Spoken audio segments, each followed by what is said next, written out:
তো এই ভিডিও দেখার আগে এর আগের যে ভিডিও যেখানে আমি ডিটেল এলিমিনেশন সিলেকশন প্রসেস বলেছি অফ লার্জ ক্যাপ ফান্ড আমরা কি করে করি ওই ভিডিওটা অবশ্যই দেখে নেবেন। কারণ আমি শুধুমাত্র এটা চাই না যে এই ভিডিওগুলো এই সিরিজটা টিপসের মতন ভিডিও থেকে যাক, এটা আমি কখনোই চাই না। আর আমি যে ব্যাক হ্যান্ডে যে কষ্ট করি আপনাদের কাছে ট্রান্সপারেন্সি অথেন্টিক সিলেকশন প্রসেস আনার জন্য, আমার ওই কষ্ট পুরোপুরিভাবে আপনাদের কাছে পৌঁছায় না।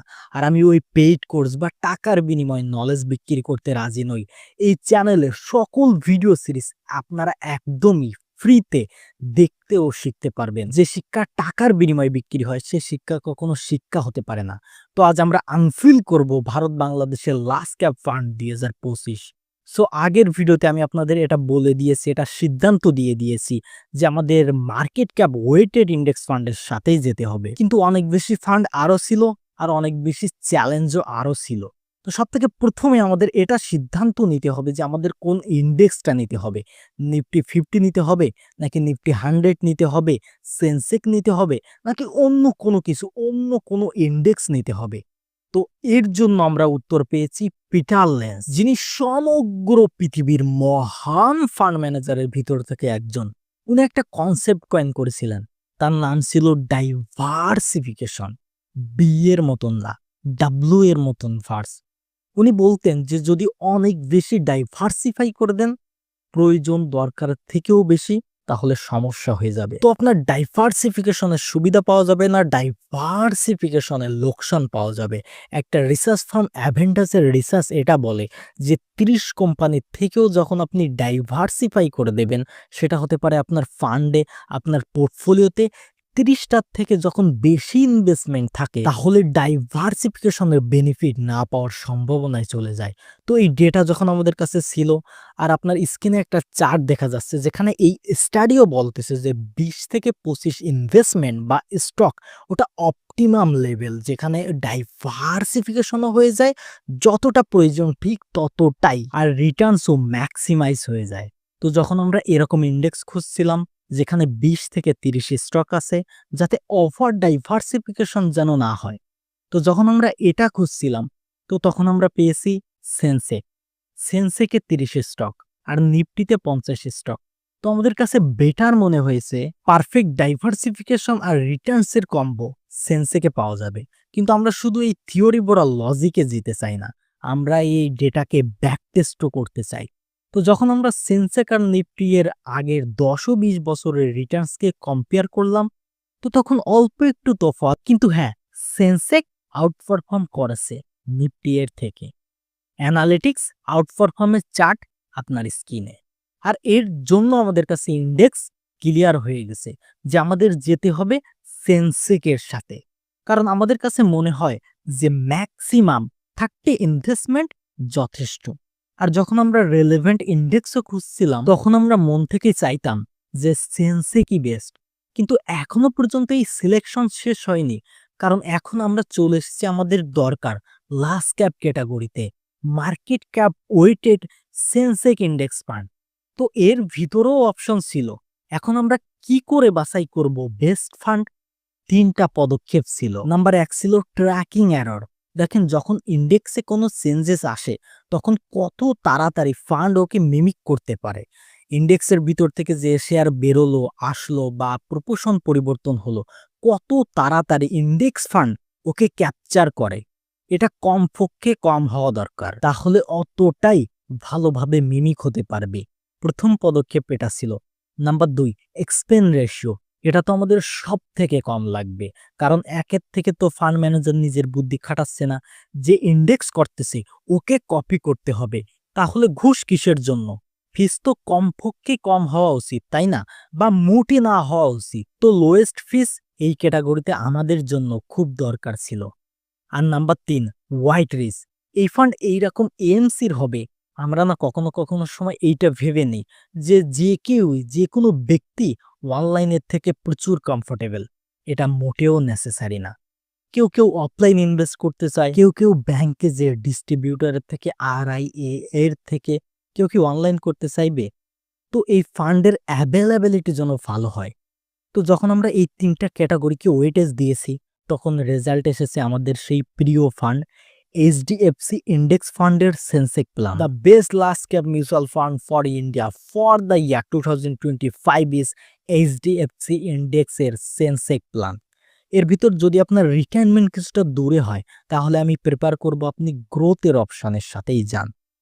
আরো একটা জিনিস আমি আপনাদের কাছ থেকে চাই, আমি চাই এই দুইটা ভিডিওর ভিতর আপনার মনের ভিতর যে কোনো সংশয়, সমস্যা বা যে কোনো প্রকারের প্রশ্ন যদি আপনার মনের ভিতর থেকে থাকে বা কোনো এক পজিশনে আপনার বুঝতে কষ্ট হয়েছে তাহলে আপনি আমাকে কমেন্ট করে জানান। আমি আপনার সকল প্রকারের প্রশ্নের উত্তর কমেন্টে দেওয়ার চেষ্টা করব, দেব। যে কোনো সমস্যা, এভরিথিং। এর পরের ভিডিওতে আমি চেষ্টা করব ভিডিওটা খুব তাড়াতাড়ি দিতে, 2-1 ভিতর আমি আপনাদের সকল সমস্যা স্টেপ বাই স্টেপ ভিডিওতে নিয়ে আলোচনা করব, বোঝানোর চেষ্টা করব। তার জন্য অবশ্যই আপনারা বেশি বেশি করে কমেন্ট করুন, কারণ এইবার যেই মিউচুয়াল ফান্ড, এই যে সিরিজ বা এই যে এপিসোড, এটার জন্য খুব সহজ থেকে সহজ করে আপনাদের হাতে কলমে বোঝাতে পারি।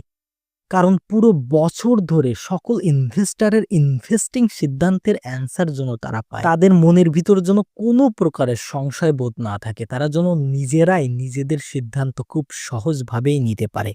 তো এই দুইটা ভিডিওর কম্বো যদি আপনাদের ভালো লাগে, আমাদের প্রসেস, আমাদের রিসার্চ আপনাদের ভালো লাগে বা আপনারা উপকারিত হন, তাহলে অবশ্যই এই ভিডিওটা শেয়ার করবেন, আরো মানুষের কাছে পৌঁছানোর সুযোগ করে দেবেন। সেটা হোক WhatsApp, Twitter, Instagram, Telegram, Facebook, সব জায়গাতেই এই ভিডিও আপনি সকলের কাছে পৌঁছানোর চেষ্টা করবেন।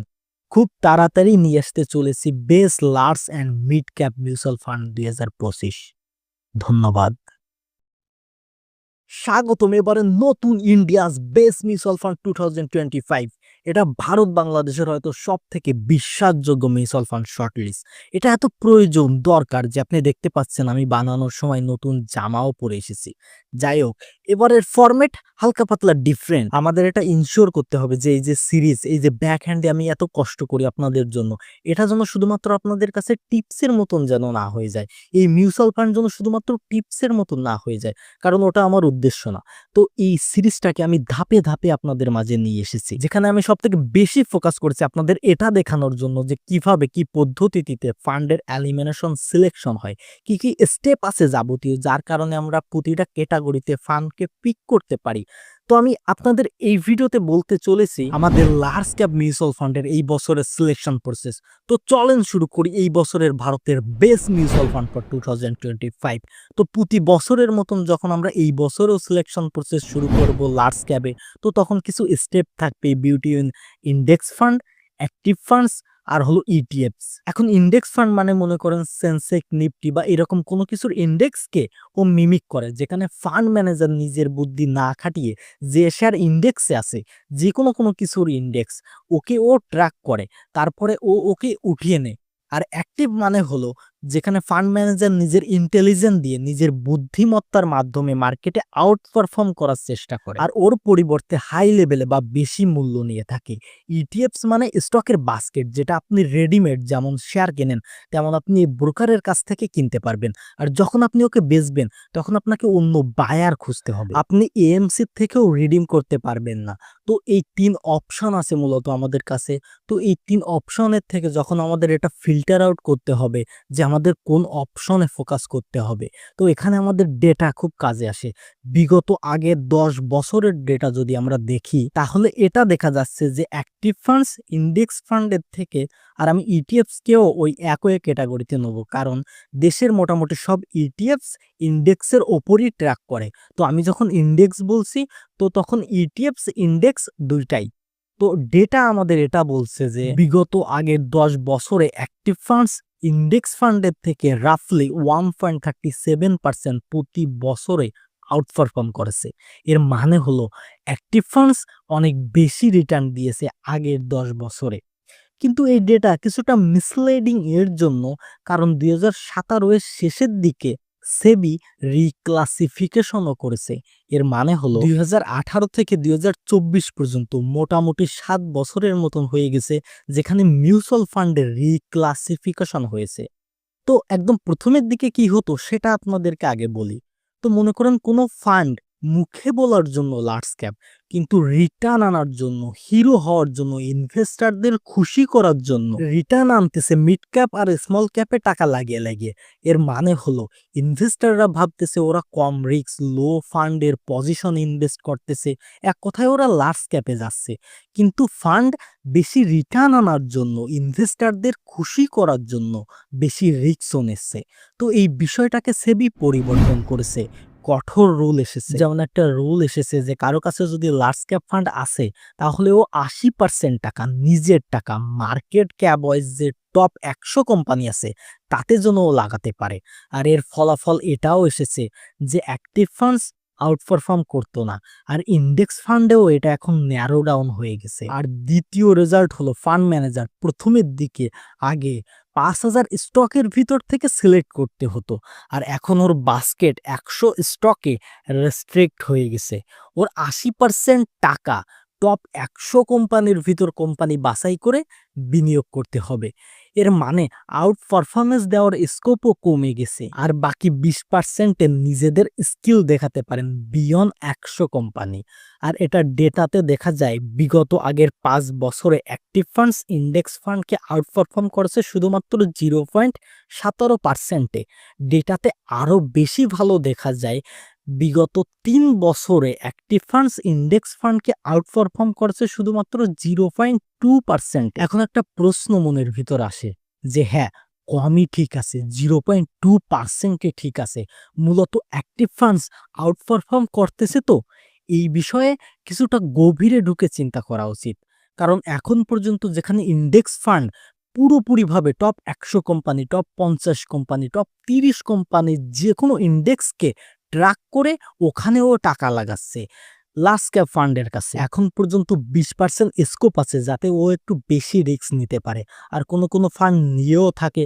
তো 20% বেশি পর্যন্ত যদি আপনি রিস্ক নেন, তারপরে আপনি 0.2-0.3%-এর অ্যালফা জেনারেট করেন, তাহলে ওটা বেশি ভালো না। এখন এর ভিতরে আরো একটা ডেটা আছে যে এটা বেশি ভালো দেখায় যখন আমরা ক্যাটাগরিকে ওয়ান অ্যান অ্যাভারেজ ভাবে দেখি, কিন্তু ডেটা আমাদের এটা বলে যে বেশিরভাগ অ্যাক্টিভ ফান্ডস 50%-এর বেশি দীর্ঘ সময়ের জন্য বিশ্বের ভিতরে ইন্ডেক্স ফান্ডকে আউটপারফর্ম করে না। কিছু সংখ্যক আউটপারফর্ম করে যেখানে ওভারঅল ক্যাটাগরি ভালো দেখায়, কিন্তু ওভারঅল বিশ্বের ভিতর দীর্ঘ সময়ের জন্য অ্যাক্টিভ ফান্ডস এই ক্যাটাগরিতে বিশেষ করে ইন্ডেক্স ফান্ডকে আউটপারফর্ম করে না। তো your word of finding that winning fund is also less. তো এর জন্য এই রিস্ক নেওয়া যাবে না। কিছু পারফরমেন্স করেও ও মূলত 20% নিজের ক্যাটাগরি থেকে বাইরে যেও কি রিটার্ন আনতেছে এটাও হতে পারে। তো ওই জায়গায়ও বেশি রিস্ক নিয়ে বেশি রিটার্ন আনা হচ্ছে। আমাদের যদি রিস্ক নিতেই হবে তাহলে আমরা অন্য ক্যাটাগরিতে চলে যাব, তাই না? যার ভিডিও কয়েকদিন পরে দেব। কিন্তু এটা কখনো না লার্জ ক্যাপ আর মিড ক্যাপ। তো এই সকল বিষয়বস্তুর জন্য আমরা এটা সিদ্ধান্ত নিয়েছি যে খুব দরকার হলো আমরা আমাদের ইনভেস্টারদের মন মানসিকতার সাথে এটা যেন অ্যালাইন হয়। একটা লার্জ ক্যাপ ইনভেস্টারের মাইন্ডসেট কি হবে, একটা লার্জ ক্যাপ ফান্ডের ইনভেস্টারের মাইন্ডসেট হলো ওর বন্ডস বা এফডি থেকে বেশি রিটার্ন লাগবে, ওনা বেশি রিস্ক নেওয়াতেও কমফোর্টেবল না, ওর সেফটি আগে লাগবে। আর এর জন্যই লার্জ ক্যাপ ক্যাটাগরিতেও অবশ্যই সেফটি এর বিষয়টা খেয়াল রাখতে হবে। উই থট এই বছরেও আমাদের ইন্ডেক্স ফান্ডের সাথেই যাওয়া উচিত হবে। অ্যাক্টিভ ফান্ডস ডেটা আমাদের এটা বলতেছে is not or taking in the risk. Theory আর ডেটা দুই মাধ্যমই এটা ক্লিয়ার বলতেছে। এখন একবার যখন আমরা ডিসাইড করেছি যে ইন্ডেক্স ফান্ডের সাথেই যেতে হবে, তো তখন চয়েস আসে যে ইটিএফস এর রুটে যেতে হবে নাকি ইন্ডেক্স ফান্ডের রুটে যেতে হবে, যেখানে এএমসি এর সাহায্য পাওয়া যায়। তো ওর ভিতর কি হয় বেসিক্যালি, তো ওর ভিতর যখন ইটিএফস এর ভিতর যখন আপনি কস্ট দেখবেন, দাম দেখবেন, তো দেখতে জন্য কম কম মনে হয়, কিন্তু যখন আপনি ইটিএফ কিনতে যাবেন ব্রোকারের সাহায্যে স্টকের মতন কিনতে হয়, তো তখন ওর সাথে জিএসটিও লাগবে, ওর সাথে এসটিটিও লাগবে, ইনস্ট্যান্ট টার্ন ওভার চার্জও লাগবে। তো ওভারঅল মোটামুটি যদি আমরা ওকে অ্যাডাপ্ট করি তো কস্ট স্ট্রাকচারও মোটামুটি সমান হয়ে যায়। তো এখানে দুইজনই নিউট্রাল। আর দ্বিতীয়ত এক্সেসিবিলিটিস এই লিস্টকে, এই ভিডিওকে দেশের সকল নাগরিক দেখে। তো এইরকমও হতে পারে অনেক ব্যক্তিরাই নাই বা স্টক ইনভেস্ট করে, নাই বা স্টক ইনভেস্ট করতে চায়, ওদের কাছে ডিম্যাট অ্যাকাউন্ট নেই। তো এই ইটিএফস না অল্প হলেও কিছুটা রেস্ট্রিক্ট, যে আপনি এক্সচেঞ্জের দ্বারা ওকে কিনতে পারবেন। তো আপনার কাছে ট্রেডিং অ্যাকাউন্ট থাকা লাগবে। তো এই ফ্লেক্সিবিলিটি না অনেক বেশি।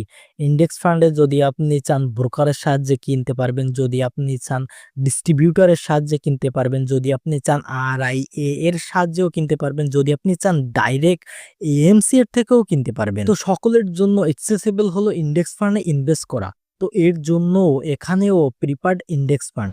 নাম্বার ৩ গুরুত্বপূর্ণ বিষয় হলো লিকুইডিটি।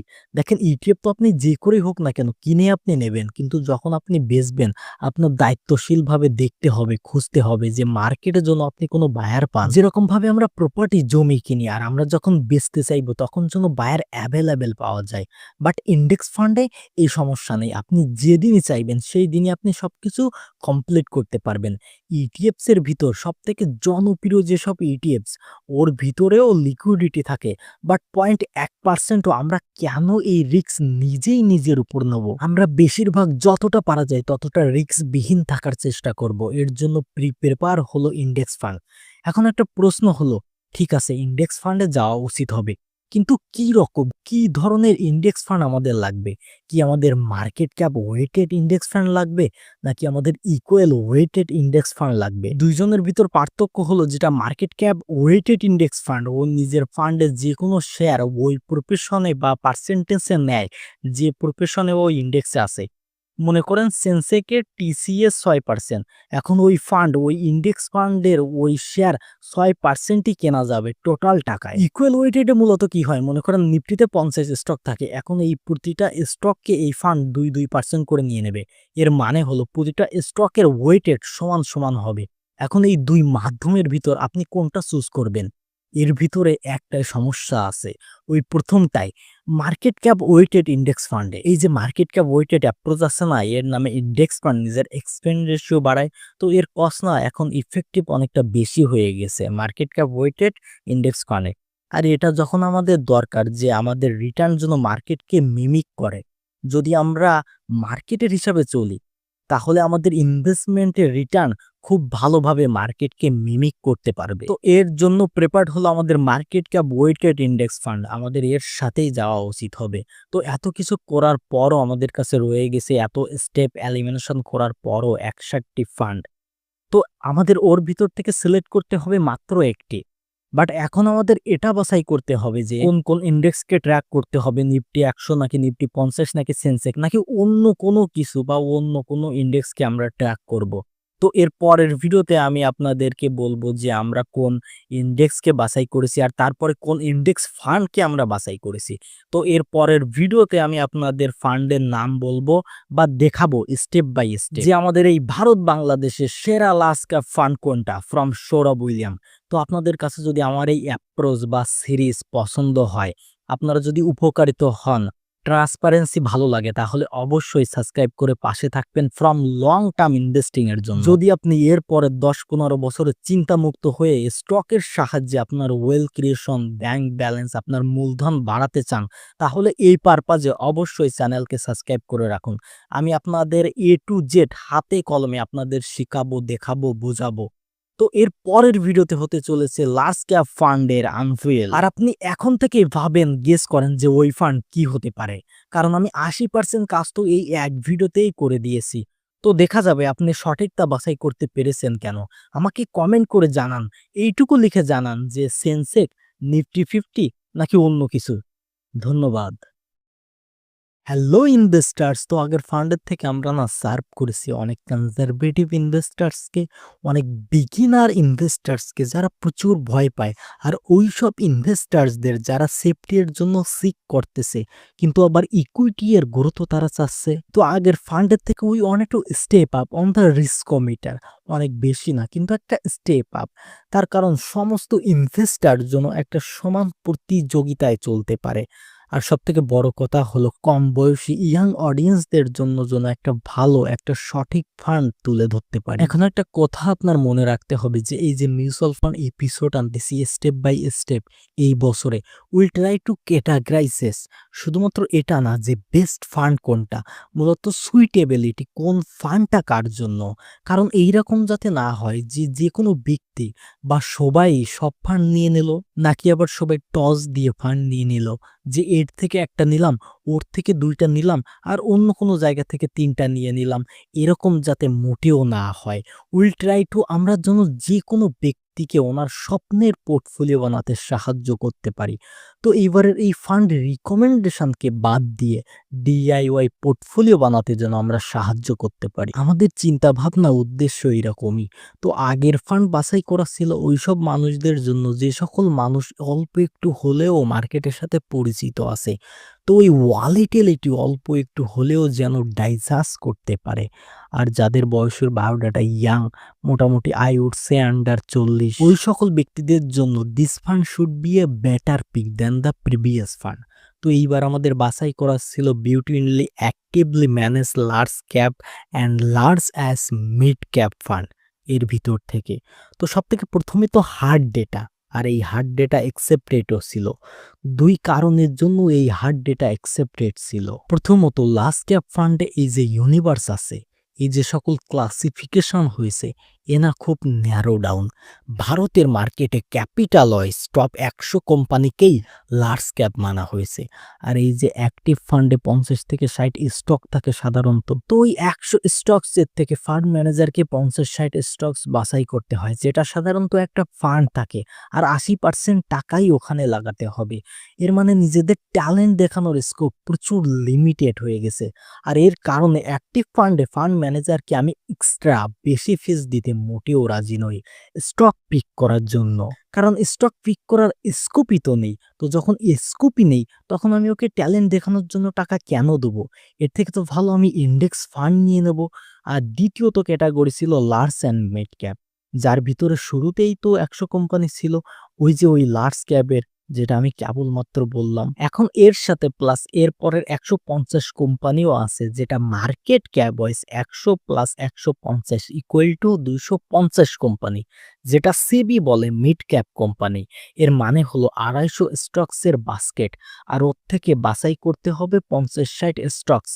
তো এখন বাস্কেট অনেক বড় হয়ে গেছে। এর মানে ফান্ড ম্যানেজারের কাছে নিজের ট্যালেন্ট দেখানোর স্কোপ আছে ফর্মে ট্যালেন্ট পার্সপেক্টিভ অ্যাক্টিভ ফান্ডস। মানে আমি ফান্ড ম্যানেজারের ট্যালেন্টের উপর নির্ভর করছি, ট্যালেন্ট দেখানোর স্কোপ পার্সপেক্টিভের থেকে কোয়ালিটেটিভ অ্যান্ড ন্যাশনাল পার্সপেক্টিভের থেকে এই ক্যাটাগরি আমার কাছে বেটার মনে হয়েছে। কিন্তু শুধুমাত্র এর জন্যই আমরা ওই দিকে চলে যাব না, আমাদের আগের ডেটাও দেখতে হবে যে কে কেমন রিটার্ন দিয়েছে। তো ডেটা কি বলতেছে? তো ডেটা এখন আপনার স্ক্রিনের সামনে। ভিন্ন ভিন্ন টাইম পিরিয়ড যে লার্জ অ্যান্ড মিড ক্যাপ ফান্ডে কখনো কখনো ৪.৫% আউট পারফর্ম করেছে, কখনো কখনো ৫%-এ করেছে, তো আবার কখনো কখনো ২.৫%-এও আউট পারফর্ম করেছে। তো এখন আপনি ৩ বছরের পিরিয়ড নেন, ৫ বছরের পিরিয়ড নেন বা ৭ বছরের পিরিয়ড নেন, লার্জ অ্যান্ড মিড ক্যাপ ফান্ডে large cap fund out perform করেছে। মূলত লার্জ ক্যাপ ফান্ডের থেকে এটাতে একটু বেশি রিস্ক। ওটা তো শুধুমাত্র লার্জ ক্যাপ, আর এটাতে large and mid cap. But আমি এটা অ্যাজিউম করছি যে এই যে ফান্ড ওই সকল ব্যক্তিদের জন্য যাদের কাছে লার্জ ক্যাপ, বিশেষ করে ইন্ডেক্স লার্জ ক্যাপ অনেক বেশি প্যাসিভ মনে হয়, অনেক বেশি সেভ মনে হয়। এর জন্য ওনারা একটা স্টেপ আপ রিস্ক নিতে চায় রিস্কোমিটারে। তো যদি আপনি একটা স্টেপ আপ নিতে চান রিস্কোমিটারে ফর এ হায়ার রিটার্ন, অনেক বেশি রিটার্ন পেতে চান, তাহলে হিস্টোরিক্যাল রিটার্নস আমাকে এটা দেখায় যে এই ক্যাটাগরিতে যে ইকুইপমেন্টাল রিস্ক আছে ওটা জাস্টিফাইড আছে by a substantially higher returns. এটা মার্জিনাল রিটার্নস না, এটা substantially higher returns. And I think risk to reward in this scenario was justified specifically because এর ভিতর শুধুমাত্র ভারতের ৫,৫০০ থেকে ৬,০০০-এর ভিতর টপ ২৫০ মার্কেট ক্যাপ কোম্পানিকেই বাছাই করা হচ্ছে, যেটা আমার চিন্তা ভাবনায় তো সেবি এর একটা স্ট্রিক্ট ক্লাসিফিকেশন আছে, যেখানে প্রয়োজন আছে যে ইন্ডাস্ট্রি এর অ্যাপ্রোচের জন্য। বাট ভারতের ২৫০ সেরা কোম্পানির যদি আমি মার্কেট ক্যাপ দেখি, তাহলে আমার কাছে ওই সমস্ত কোম্পানি তো ইনফর্মালি লার্জ ক্যাপই মনে হয়। তো এর জন্য এই ক্যাটাগরি আমার কাছে ফর অ্যান রিস্ক অ্যাডজাস্টমেন্ট রিটার্নসও বেটার লাগে, যার কারণে আমরা একে একটা দ্বিতীয় লার্জ ক্যাপ ফান্ড মনে করতে পারি। Active large cap fund recommend না করে আমরা এর পরের ফান্ড রিকমেন্ড করার সিদ্ধান্ত নিয়েছি form large and mid cap category. এখন এই ক্যাটাগরিতে আমাদের প্রথম ধাপ ছিল যে আমাদের এমন একটা ফান্ড লাগবে বা খুঁজতে হবে যার প্রুভন সাবস্টেনশন লং টার্ম ট্র্যাক রেকর্ড যেন থাকে। রিসেন্টলি বায়াসে ঢুকবো না, এখন এই রিক্লাসিফিকেশন হয়েছে মাত্র 2017-তে, মানে এই ক্যাটাগরি এক্সিস্ট হয়েছে ইন ইজ নিউ ডেফিনেশন 2017 থেকে মোটামুটি 7 বছরের মতন হয়ে গেছে। তো আমাদের কাছে 7 বছরের ডেটা ছিল, আমরা 7 বছরের ডেটা প্রথম থেকে শেষ পর্যন্ত পুরোটাই দেখেছি। We wanted a fund with the history of 7 years. আমাদের নিত্য নতুন ফান্ডের কোনো দরকার ছিল না। তো মূলত এই ক্যাটাগরিতে আমাদের উই ওয়ান্টেড কনসিস্টেন্সি আমাদের খুবই প্রয়োজনীয় ছিল, কারণ করোনা ভাইরাসের একটা প্রকোপ ছিল দীর্ঘ সময় ধরে। একটা ডাউন টাউনও দেখেছিলাম আমরা এই ফান্ডে। তো প্রথম ধাপে 2017 এর পর ওই ফান্ড এক্সিস্টিং এ হওয়া উচিত। তো আমরা জানতাম যে এই ফান্ডে একটা প্রকোপ আছে, যেটা ফান্ড নিজেও ভোগ করেছে আর আমরাও দেখেছি। তো রোলিং রিটার্নস আমাদের জন্য খুবই দরকারি ছিল। তো রোলিং রিটার্ন যখন আমরা 90 ফান্ডের কম্পেয়ার করেছি এই ক্যাটাগরি এর বেঞ্চমার্কের ইন্ডেক্সে, তো তখন কেবলমাত্র এরকম 7টি ফান্ড ছিল যে ওরা রোলিং রিটার্নসের ব্যাজে নিজেদের বেঞ্চমার্কে কনসিস্টেন্সি বিট করেছে।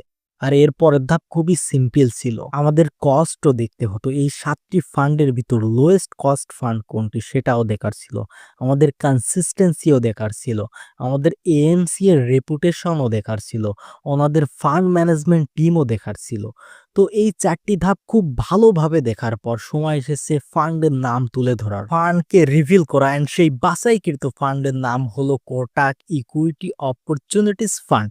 1 বছর হোক, 3 বছর হোক বা 5 বছর হোক, কনসিস্টেন্সি প্রতিবার রোলিং রিটার্নসের বেসিসে এই ফান্ড নিজের বেঞ্চমার্ককে বিট করেছে।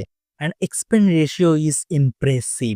ফান্ড হাউসের overall reputation is very good. অনেক বেশি AUM নেই, মোটামুটি আছে। আমরা ফ্লেক্সি ক্যাবে, লার্জ ক্যাবে, লার্জ অ্যান্ড মিড ক্যাবে we are not too concerned about AUM, but কিছু মানুষ করে থাকে। এর জন্য it was my duty we tell you this. এখন আগের ভিডিওর মতন আমি এই ভিডিওরও কমেন্ট দেখব আর আপনাদের সকল প্রশ্নের উত্তর দেওয়ার চেষ্টা করব। যে কোনো প্রশ্নের উত্তর দেওয়ার জন্য আমি রয়েছি। যে সকল গুরুত্বপূর্ণ প্রশ্ন, ইম্পর্টেন্ট বিষয়, আপনাদের মনের ভিতর যে কোনো সংশয়, ডাউট যদি থেকে থাকে তাহলে অবশ্যই আমাকে কমেন্ট করে জানাবেন প্লিজ। 2-1 ভিতর নিয়ে আসতে চলেছি বেস্ট ELSS মিউচুয়াল ফান্ড 2025, যেখানে আমি আরো একটু এগ্রেসিভ ইনভেস্টারের দিকে নিয়ে যাব, রিক্সোমিটারে আরো একটা স্টেপ আপ উপরে যাওয়ার চেষ্টা করব আর রিটার্নসকেও 1-2 স্টেপ আপ উপরে নিয়ে যাওয়ার চেষ্টা করব। তো দেখা হচ্ছে 2-1 ভিতর। টিল দেন আপনাদের কমেন্টের অপেক্ষায় আমি রইব। ধন্যবাদ। হ্যালো ইনভেস্টর্স, স্বাগত সেরা মিউচুয়াল ফান্ড 2025-এ। By the way, large cap আর large as mid cap fund already reveal হয়ে গেছে। আমি ডেসক্রিপশনে ভিডিও লিঙ্ক দিয়ে দেবো আর আপনি স্ক্রিনে তো দেখতেই পাচ্ছেন। এই 2টা ভিডিও অবশ্যই দেখে নেবেন। এখন আজকের ক্যাটাগরি খুবই ইন্টারেস্টিং। এর রেলেভেন্ট অনেক কম হয়েছে নিউ ট্যাক্স রেজিম আসার পর থেকে।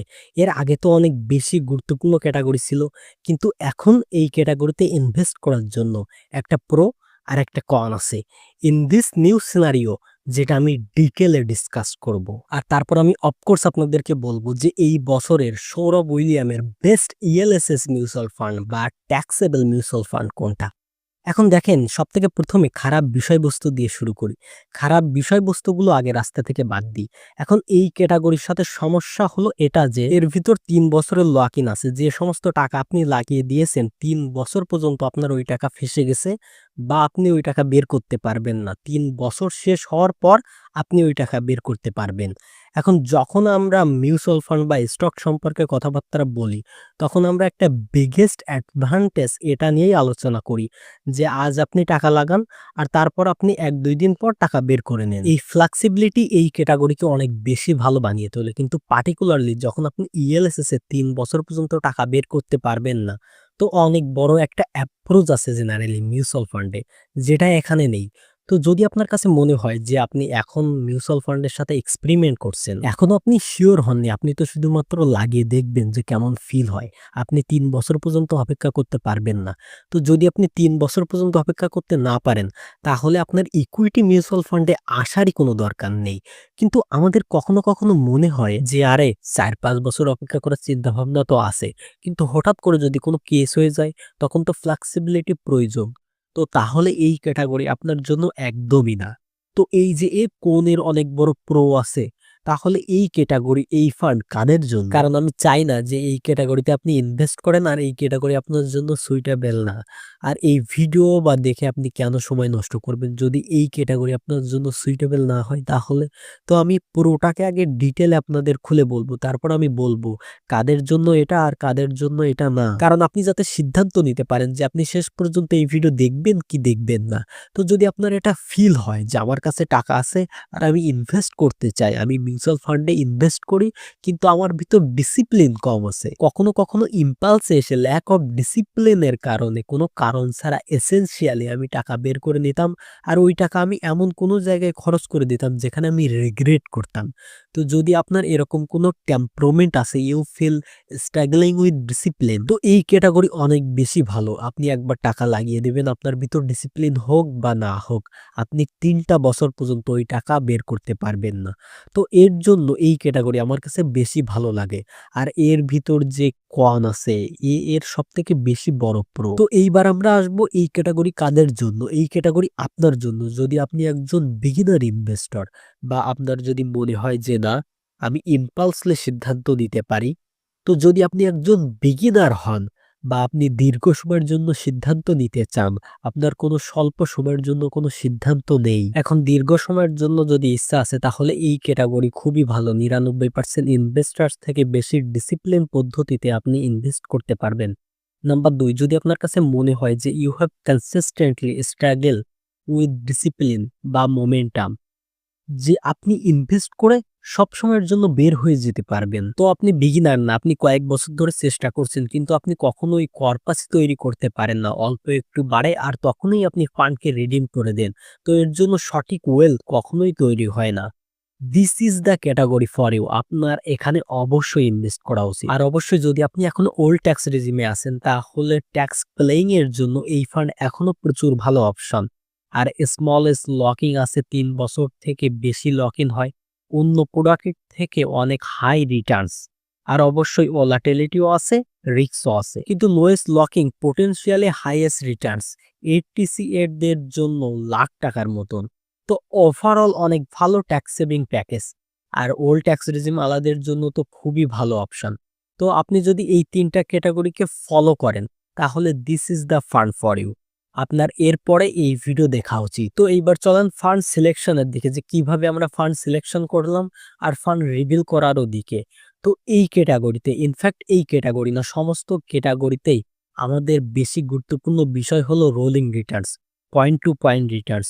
যে আজ থেকে ৫ বছর আগেরটা দেখেন, আজ থেকে ৩ বছর আগের রিটার্নস দেখলাম, আর এর ভিতর না টাইম বায়াস চলে আসে। যে হতে পারে আপনার ফান্ড শুধুমাত্র ৫ বছর আগে লঞ্চ হয়েছে আর ওই সময়ে মার্কেট অনেক বেশি নিচে নেমে গেছে।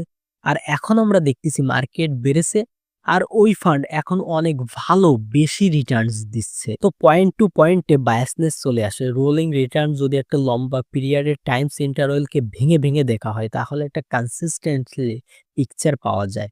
তো এটা আমাদের usually one of the first filtration criteria হয়ে থাকে। তো এই ক্যাটাগরিকে যখন আমরা দেখলাম, তখন ৩৯ ফান্ড অ্যাভেলেবেল ছিল আর ৩৯ ফান্ডের ভিতর থেকে শুধুমাত্র ২০ ফান্ড এরকম ছিল যেগুলো ওভার দ্য লং টার্ম নিজেদের রেলেভেন্ট বেঞ্চমার্ককে কনসিস্টেন্সি বিট করেছে।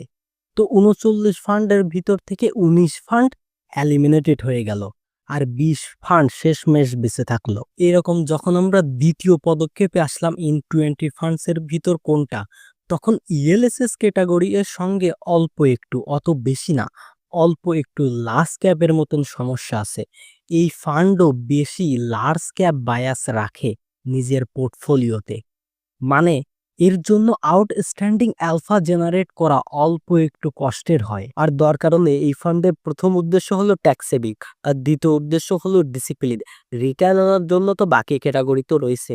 তো I understanding this approach and I like this balanced approach.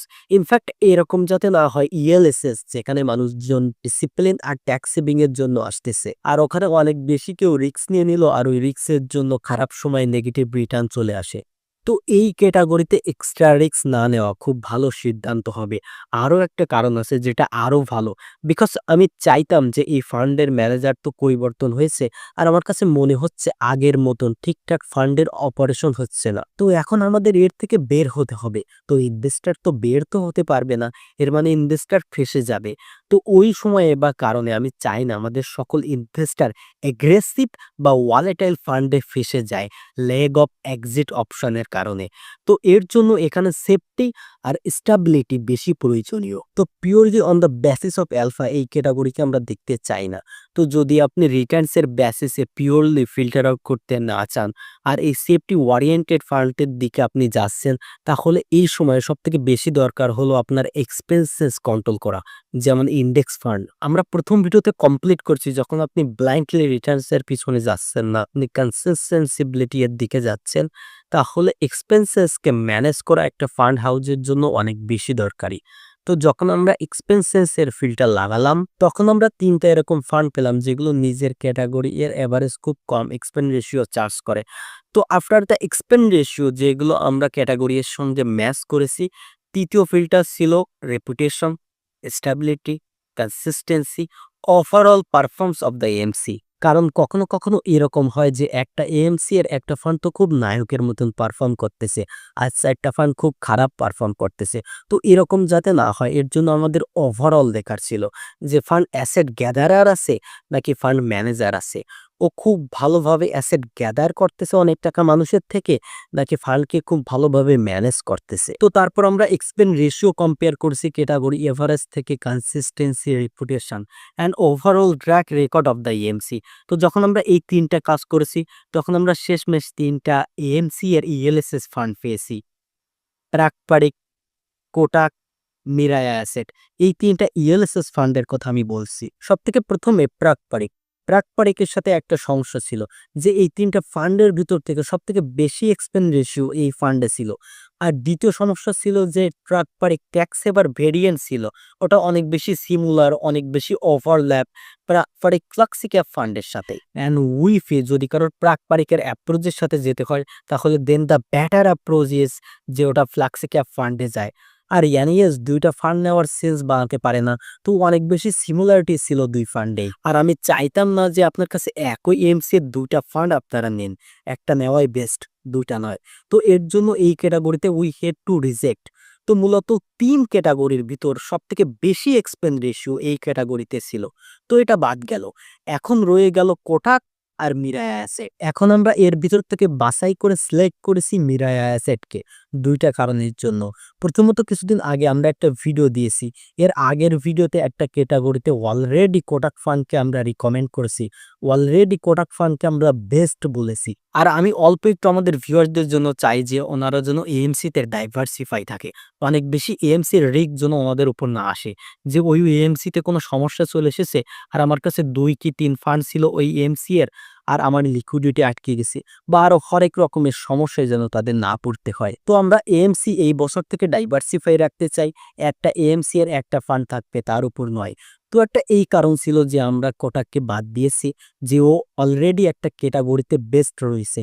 আর দ্বিতীয় কারণ ছিল অনেক বেশি পারফরমেন্সের দিকে, রোলিং রিটার্নসের দিকে, এক্সপেন্স রেশিও এর দিকে, হরেক রকমের কায়দায় মিরায়া অ্যাসেট আর কোটাক সিমিলার ছিল, একই ছিল। অনেক বেশি সেরা না যে আরে না, না কোটাকই সেরা, এটা ভালো না। এনিওয়েজ এই ২টার ভিতর আমরা যেকোনো একটা বাছাই করতে পারতাম, পিক করতে পারতাম। আমি একটা কারণ আপনাদেরকে বলেছি যে কোটাককে কেন আমি সিলেক্ট করিনি। কোটাককে অলরেডি এক ক্যাটাগরিতে দেওয়া হয়ে গেছে। আর অন্য কারণ হলো আমরা আগের বছর মিরায়া অ্যাসেটের ট্যাক্স সেভার ফান্ড পিক করেছিলাম। অ্যান্ড ইজ ইম্পর্টেন্ট যে যখন পর্যন্ত কোনো বড় কারণ না হয়, তখন পর্যন্ত আমাদের কনসিস্টেন্সি মেনটেন করে চলা উচিত। বিনা কারণে আমাদের নিজেদের মানুষদের সঙ্গে, ভিউয়ার্সদের সঙ্গে আমরা কখনোই এটা বলব না যে, "একে এখানে স্টপ করে দেন আর একে নতুন করে কিনে নেন।" এটা কখনোই বলব না আমি। এনিওয়ে যেকোনো এজেন্সি থেকে না আমাদের কোনো স্পন্সরশিপ আসে, না কোনো ফি, না কোনো কমিশন, কোলাবোরেশন, যাবতীয় সম্বন্ধ। এক কথায় তাদের সঙ্গে আমাদের কোনো সম্পর্ক নেই। তো then why should be make people suffer? আপনাকে এটা স্টপ করানো, আবার ওটাকে চালু করানো, এটা অ্যাসেটকে গ্যাদার করে। যাদের পকেটে কমিশন ঢুকে তারা এগুলো করে। আমাদের কাছে তো কনসিস্টেন্সি সবথেকে বেশি দরকারি। আমরা যেকোনো এএমসি থেকে না ৳১ চাইবো, না আমরা নিতে পারবো, না আমরা কখনো নেব। সে যেকোনোভাবে। তো এর জন্য কনফিডেন্স, কনসিস্টেন্সি এটা সবার জন্য প্রয়োজনীয়। যে যতক্ষণ না পর্যন্ত কোনো কারণ রিজন না হয় ততক্ষণ পর্যন্ত। We don't change the fund without any reason. তো এই বছরের the best ELSS mutual fund pick হলো মিরায়া অ্যাসেটের ইএলএসএস ট্যাক্স সেভার ফান্ড। তো সবসময়ের মতন আমি আপনাদের কাছে কি চাই? আমি চাই আপনাদের সকল প্রকারের সমস্যা, মনের অনুভূতি এই ক্যাটেগরিকে নিয়ে থেকে থাকলে কমেন্ট করে দেন। ধন্যবাদ। Hello investors!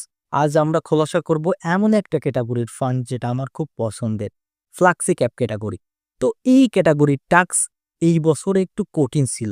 কারণ এই ক্যাটেগরির ফান্ড পিক করার জন্য আমাদের শুধুমাত্র ফ্লাক্সি ক্যাপকে কম্বাইন করলে হতো না। মাল্টি ক্যাপ, তারপরে কন্ট্রা ফান্ড, তারপরে ভ্যালু ফান্ড আর শেষমেশ ফোকাস ফান্ড।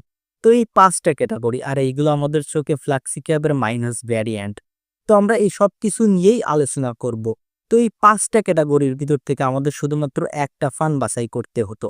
আর ফান্ড পছন্দ অবশ্যই অ্যাভেলেবেল ছিল। ১১৩ ফান্ডের ভিতর থেকে বাছাই করতে হতো একটা। তো this was one of the tough selection process. কিন্তু আজ আমরা এই ভিডিওতে নিয়ে এসেছি ভারত বাংলাদেশের সেরা flexi cap, multi cap, contra, value and focus fund. তো এই সবকিছু একত্র করে বাছাই করা হয়েছে একটা ফান্ড আউট অফ 113। এই ভিডিওতে জানবো কি করে আর কোনটা ওই ফান্ড। তো দেখেন, ফান্ড ছিল ১১৩ আর আমাদের পছন্দ করা বাছাই করা কোনো কমতি ছিল না। তো তখন আমরা ভাবলাম যে না, আমরা এবার একটু হব রুটলেস। আমাদের প্যারামিটারে কোনো রিল্যাক্সেশন আমরা দেবই না। ১১৩ এর ভিতর তো মাত্র একটা ফান্ড লাগবে আর সব ক্রাইটেরিয়া স্ট্রিক্টলি অ্যাপ্লাই করতে হবে। তো প্রথম ক্রাইটেরিয়া আমাদের লাগবে একটা ভালো অ্যানালিসিসের বেস তৈরি হয়। এর জন্য ১০ বছরের ফান্ড হিস্ট্রি। তো যাবতীয় সকল ফান্ড ২০১৪ এর আগের ফান্ড প্রথমের দিকেরটা তা সব আমরা এলিমিনেট করে দিয়েছি। আমাদের দরকার যে ১০ বছর আগের ফান্ড হিস্ট্রি দেখাও। প্রতিটা অপশনে ফান্ড কেমন পারফর্ম করেছে, রোলিং রিটার্নস প্রতিটা বছরে কেমন ছিল, কেমন থাকবে, এই সমস্ত কিছু খুব মনোযোগ সহকারে মাথা ঠান্ডা করে দেখাচ্ছিল। তো যখন আমরা প্রথম অপশন দেখলাম যে সর্বনিম্ন ১০ বছরের ফান্ড হিস্ট্রি হওয়া লাগবে, তো আমরা খুব কষ্ট করে ১১৩ এর ভিতর থেকে আমাদের কাছে জীবিত ছিল ৫০ ফান্ড। তো এরপরে আমাদের দ্বিতীয় অপশন খুব গুরুত্বপূর্ণ ছিল, কনসিস্টেন্সি আর আপ অ্যান্ড ডাউন টার্ন এর ভিতর ফান্ড কেমন থাকে সেটা দেখা যায়। আর রোলিং রিটার্নস এর ফিল্টার যখন আমরা লাগালাম তখন নিজের বেঞ্চমার্কে ১৫ ফান্ড কনসিস্টেন্সি বিট করে না। তো ৫০ এর ভিতর থেকে আমাদের কাছে অবশিষ্ট থাকে ৩৫ ফান্ড। এরপরে তৃতীয় ক্রাইটেরিয়া হলো অ্যাক্টিভ ফান্ডে যখন আমরা যাচ্ছি তখন যে কোনো ফান্ড খুব ভালো পারফরমেন্স করতে হবে, এটা কিন্তু জরুরি না। আর খারাপ সময় যখন ফান্ড আন্ডার পারফর্ম করে তখন আমাদের কমফোর্ট দেয় একটা লোয়েস্ট এক্সপেন্স রেশিও। তো ধরলাম ফান্ড খারাপ পারফর্ম করছে কিন্তু অতিরিক্ত ফিস তো নেয়নি। তো মিডিয়াম কমফোর্ট পাওয়া যায় যদি এক্সপেন্স রেশিও কম থাকে। তো মূলত যখন আমরা ক্যাটাগরি এভারেজ থেকে এক্সপেন্স রেশিওকে তুলনা করেছি ইন 35 ফান্ড, তো আমাদের কাছে বেঁচে ছিল 18টি এমন ফান্ড যার হিস্ট্রি খুব ভালো ছিল, ১০ বছরের হিস্ট্রি ছিল, রোলিং রিটার্নস এর উপর অনেক ভালো পারফর্মও করেছে, যেগুলো ক্যাটাগরি এভারেজ থেকে কম এক্সপেন্স রেশিও চার্জ করে। তো এটা খুব ভালো একটা প্যাকেজ। কিন্তু এই সমস্ত ফিল্টার লাগানোর পর আমাদের কাছে বেঁচে ছিল 18 ফান্ড। তো 18 ফান্ডের ভিতর থেকে একটি ফান্ড আমরা কি করে বাছাই করব? তো এখানে আরো ৩-৪টা ফ্যাক্টর আরো ছিল। প্রথমত অ্যাসেট ম্যানেজমেন্ট, কোম্পানির রেপুটেশন, ওদের কাছে ১ কি ২টা হিরো ফান্ড আছে নাকি জেনারেলি ওদের ফান্ডগুলো ভালো পারফর্ম করে। তো এমসি ফিল্টার দেখা হলো। এরপর আসলো ফান্ড ম্যানেজার যে আছে তার ক্যারিয়ার কেমন ছিল, ও আগে কেমন, ও কোন ফান্ডটা ম্যানেজ করেছে, ও যখন থেকে এই ফান্ড ম্যানেজ করতেছে তখন থেকে এই ফান্ড কেমন চলেছে। তো ফান্ড ম্যানেজার আর ওদের যে টিম আছে তাদের হিস্টোরি আমরা অ্যানালাইজ করেছি। তারপর আমরা এসেছি চার্নিং এ। কোন ফান্ড কতটা চার্নিং করে থাকে, যতটা বেশি চার্নিং হবে তার থেকে এটা বোঝা যায় যে এই ফান্ড নিজের ফিলোসফিকে নিয়ে, নিজের স্টাইলকে নিয়ে, নিজের ম্যান্ডেটকে নিয়ে ক্লিয়ার না। চার্নিং আমাদের জন্য কখনো কখনো কনফিউশন দেখাতো। তো lower 4 is an important factor. তো এই ৩ টে অপশন যখন আরো বেশি লেগে গেল তখন ৮০ ফান্ডের ভিতর থেকে ৪ টা এরকম ফান্ড আমরা পেলাম যেগুলো আসলেই খুব ভালো লাগছিল আমাদের কাছে। তো এখন আমার না ফান্ডের নাম সবসময় মনে থাকে না। তো আপনার স্ক্রিনের সামনে রয়েছে ৪ টা ভারতবর্ষের সেরা ফান্ড। খুব ভালো রেপুটেশন এএমসি আছে, ট্র্যাক রেকর্ডও ভালো আছে ফান্ডের, বোলিং রিটার্নসও ভালো আছে, এক্সপেন্স রেশিও ম্যানেজেবল। তো এই ৪ টা এরকম ফান্ড যার ভিতর থেকে উইনার বাছাই করা প্রচুর, প্রচুর ডিফিকাল্ট। কিন্তু এখানে একটা বিষয় আপনারা নোটিস করেন, এখানে ফোকাস ফান্ডও আছে, এখানে কন্ট্রা ফান্ডও আছে, আর ফ্লাক্সি ক্যাপ ফান্ডও আছে। আর আমরা তুলনা করছিলাম ভ্যালু ফান্ড আর মাল্টি ক্যাপ ফান্ড। তো ৫টা ক্যাটাগরিকে আমরা কম্পেয়ার করছিলাম, যার ভিতর ৩টা ক্যাটাগরি ফান্ড তো এখানে আছে। আর এই ২টা ক্যাটাগরি অ্যাটলিস্ট লেভেলের মাধ্যমে, লেভেলকে যদি আমি দেখি তো পুরোপুরিভাবে এলিমিনেট হয়ে গেছে। তো এই ৪টার ভিতর থেকে সেরা বাছাই করে বের করি। এর আগে এটা আমাদের বেশি প্রয়োজনীয় যে এটা আগে আমাদের বুঝতে হবে যে এই ৫টা ক্যাটাগরি আসলে কি, এর ভিতরে কি মাইনাস ডিফারেন্স আছে, আর কেন আমরা একে কম্বাইন করলাম। সব থেকে প্রথমে আসি ফ্লাক্সি ক্যাপ ফান্ডে। ফ্লাক্সি ক্যাপ নামের ভিতরেই মর্ম আছে, যেমন ফ্লাক্সিবেল।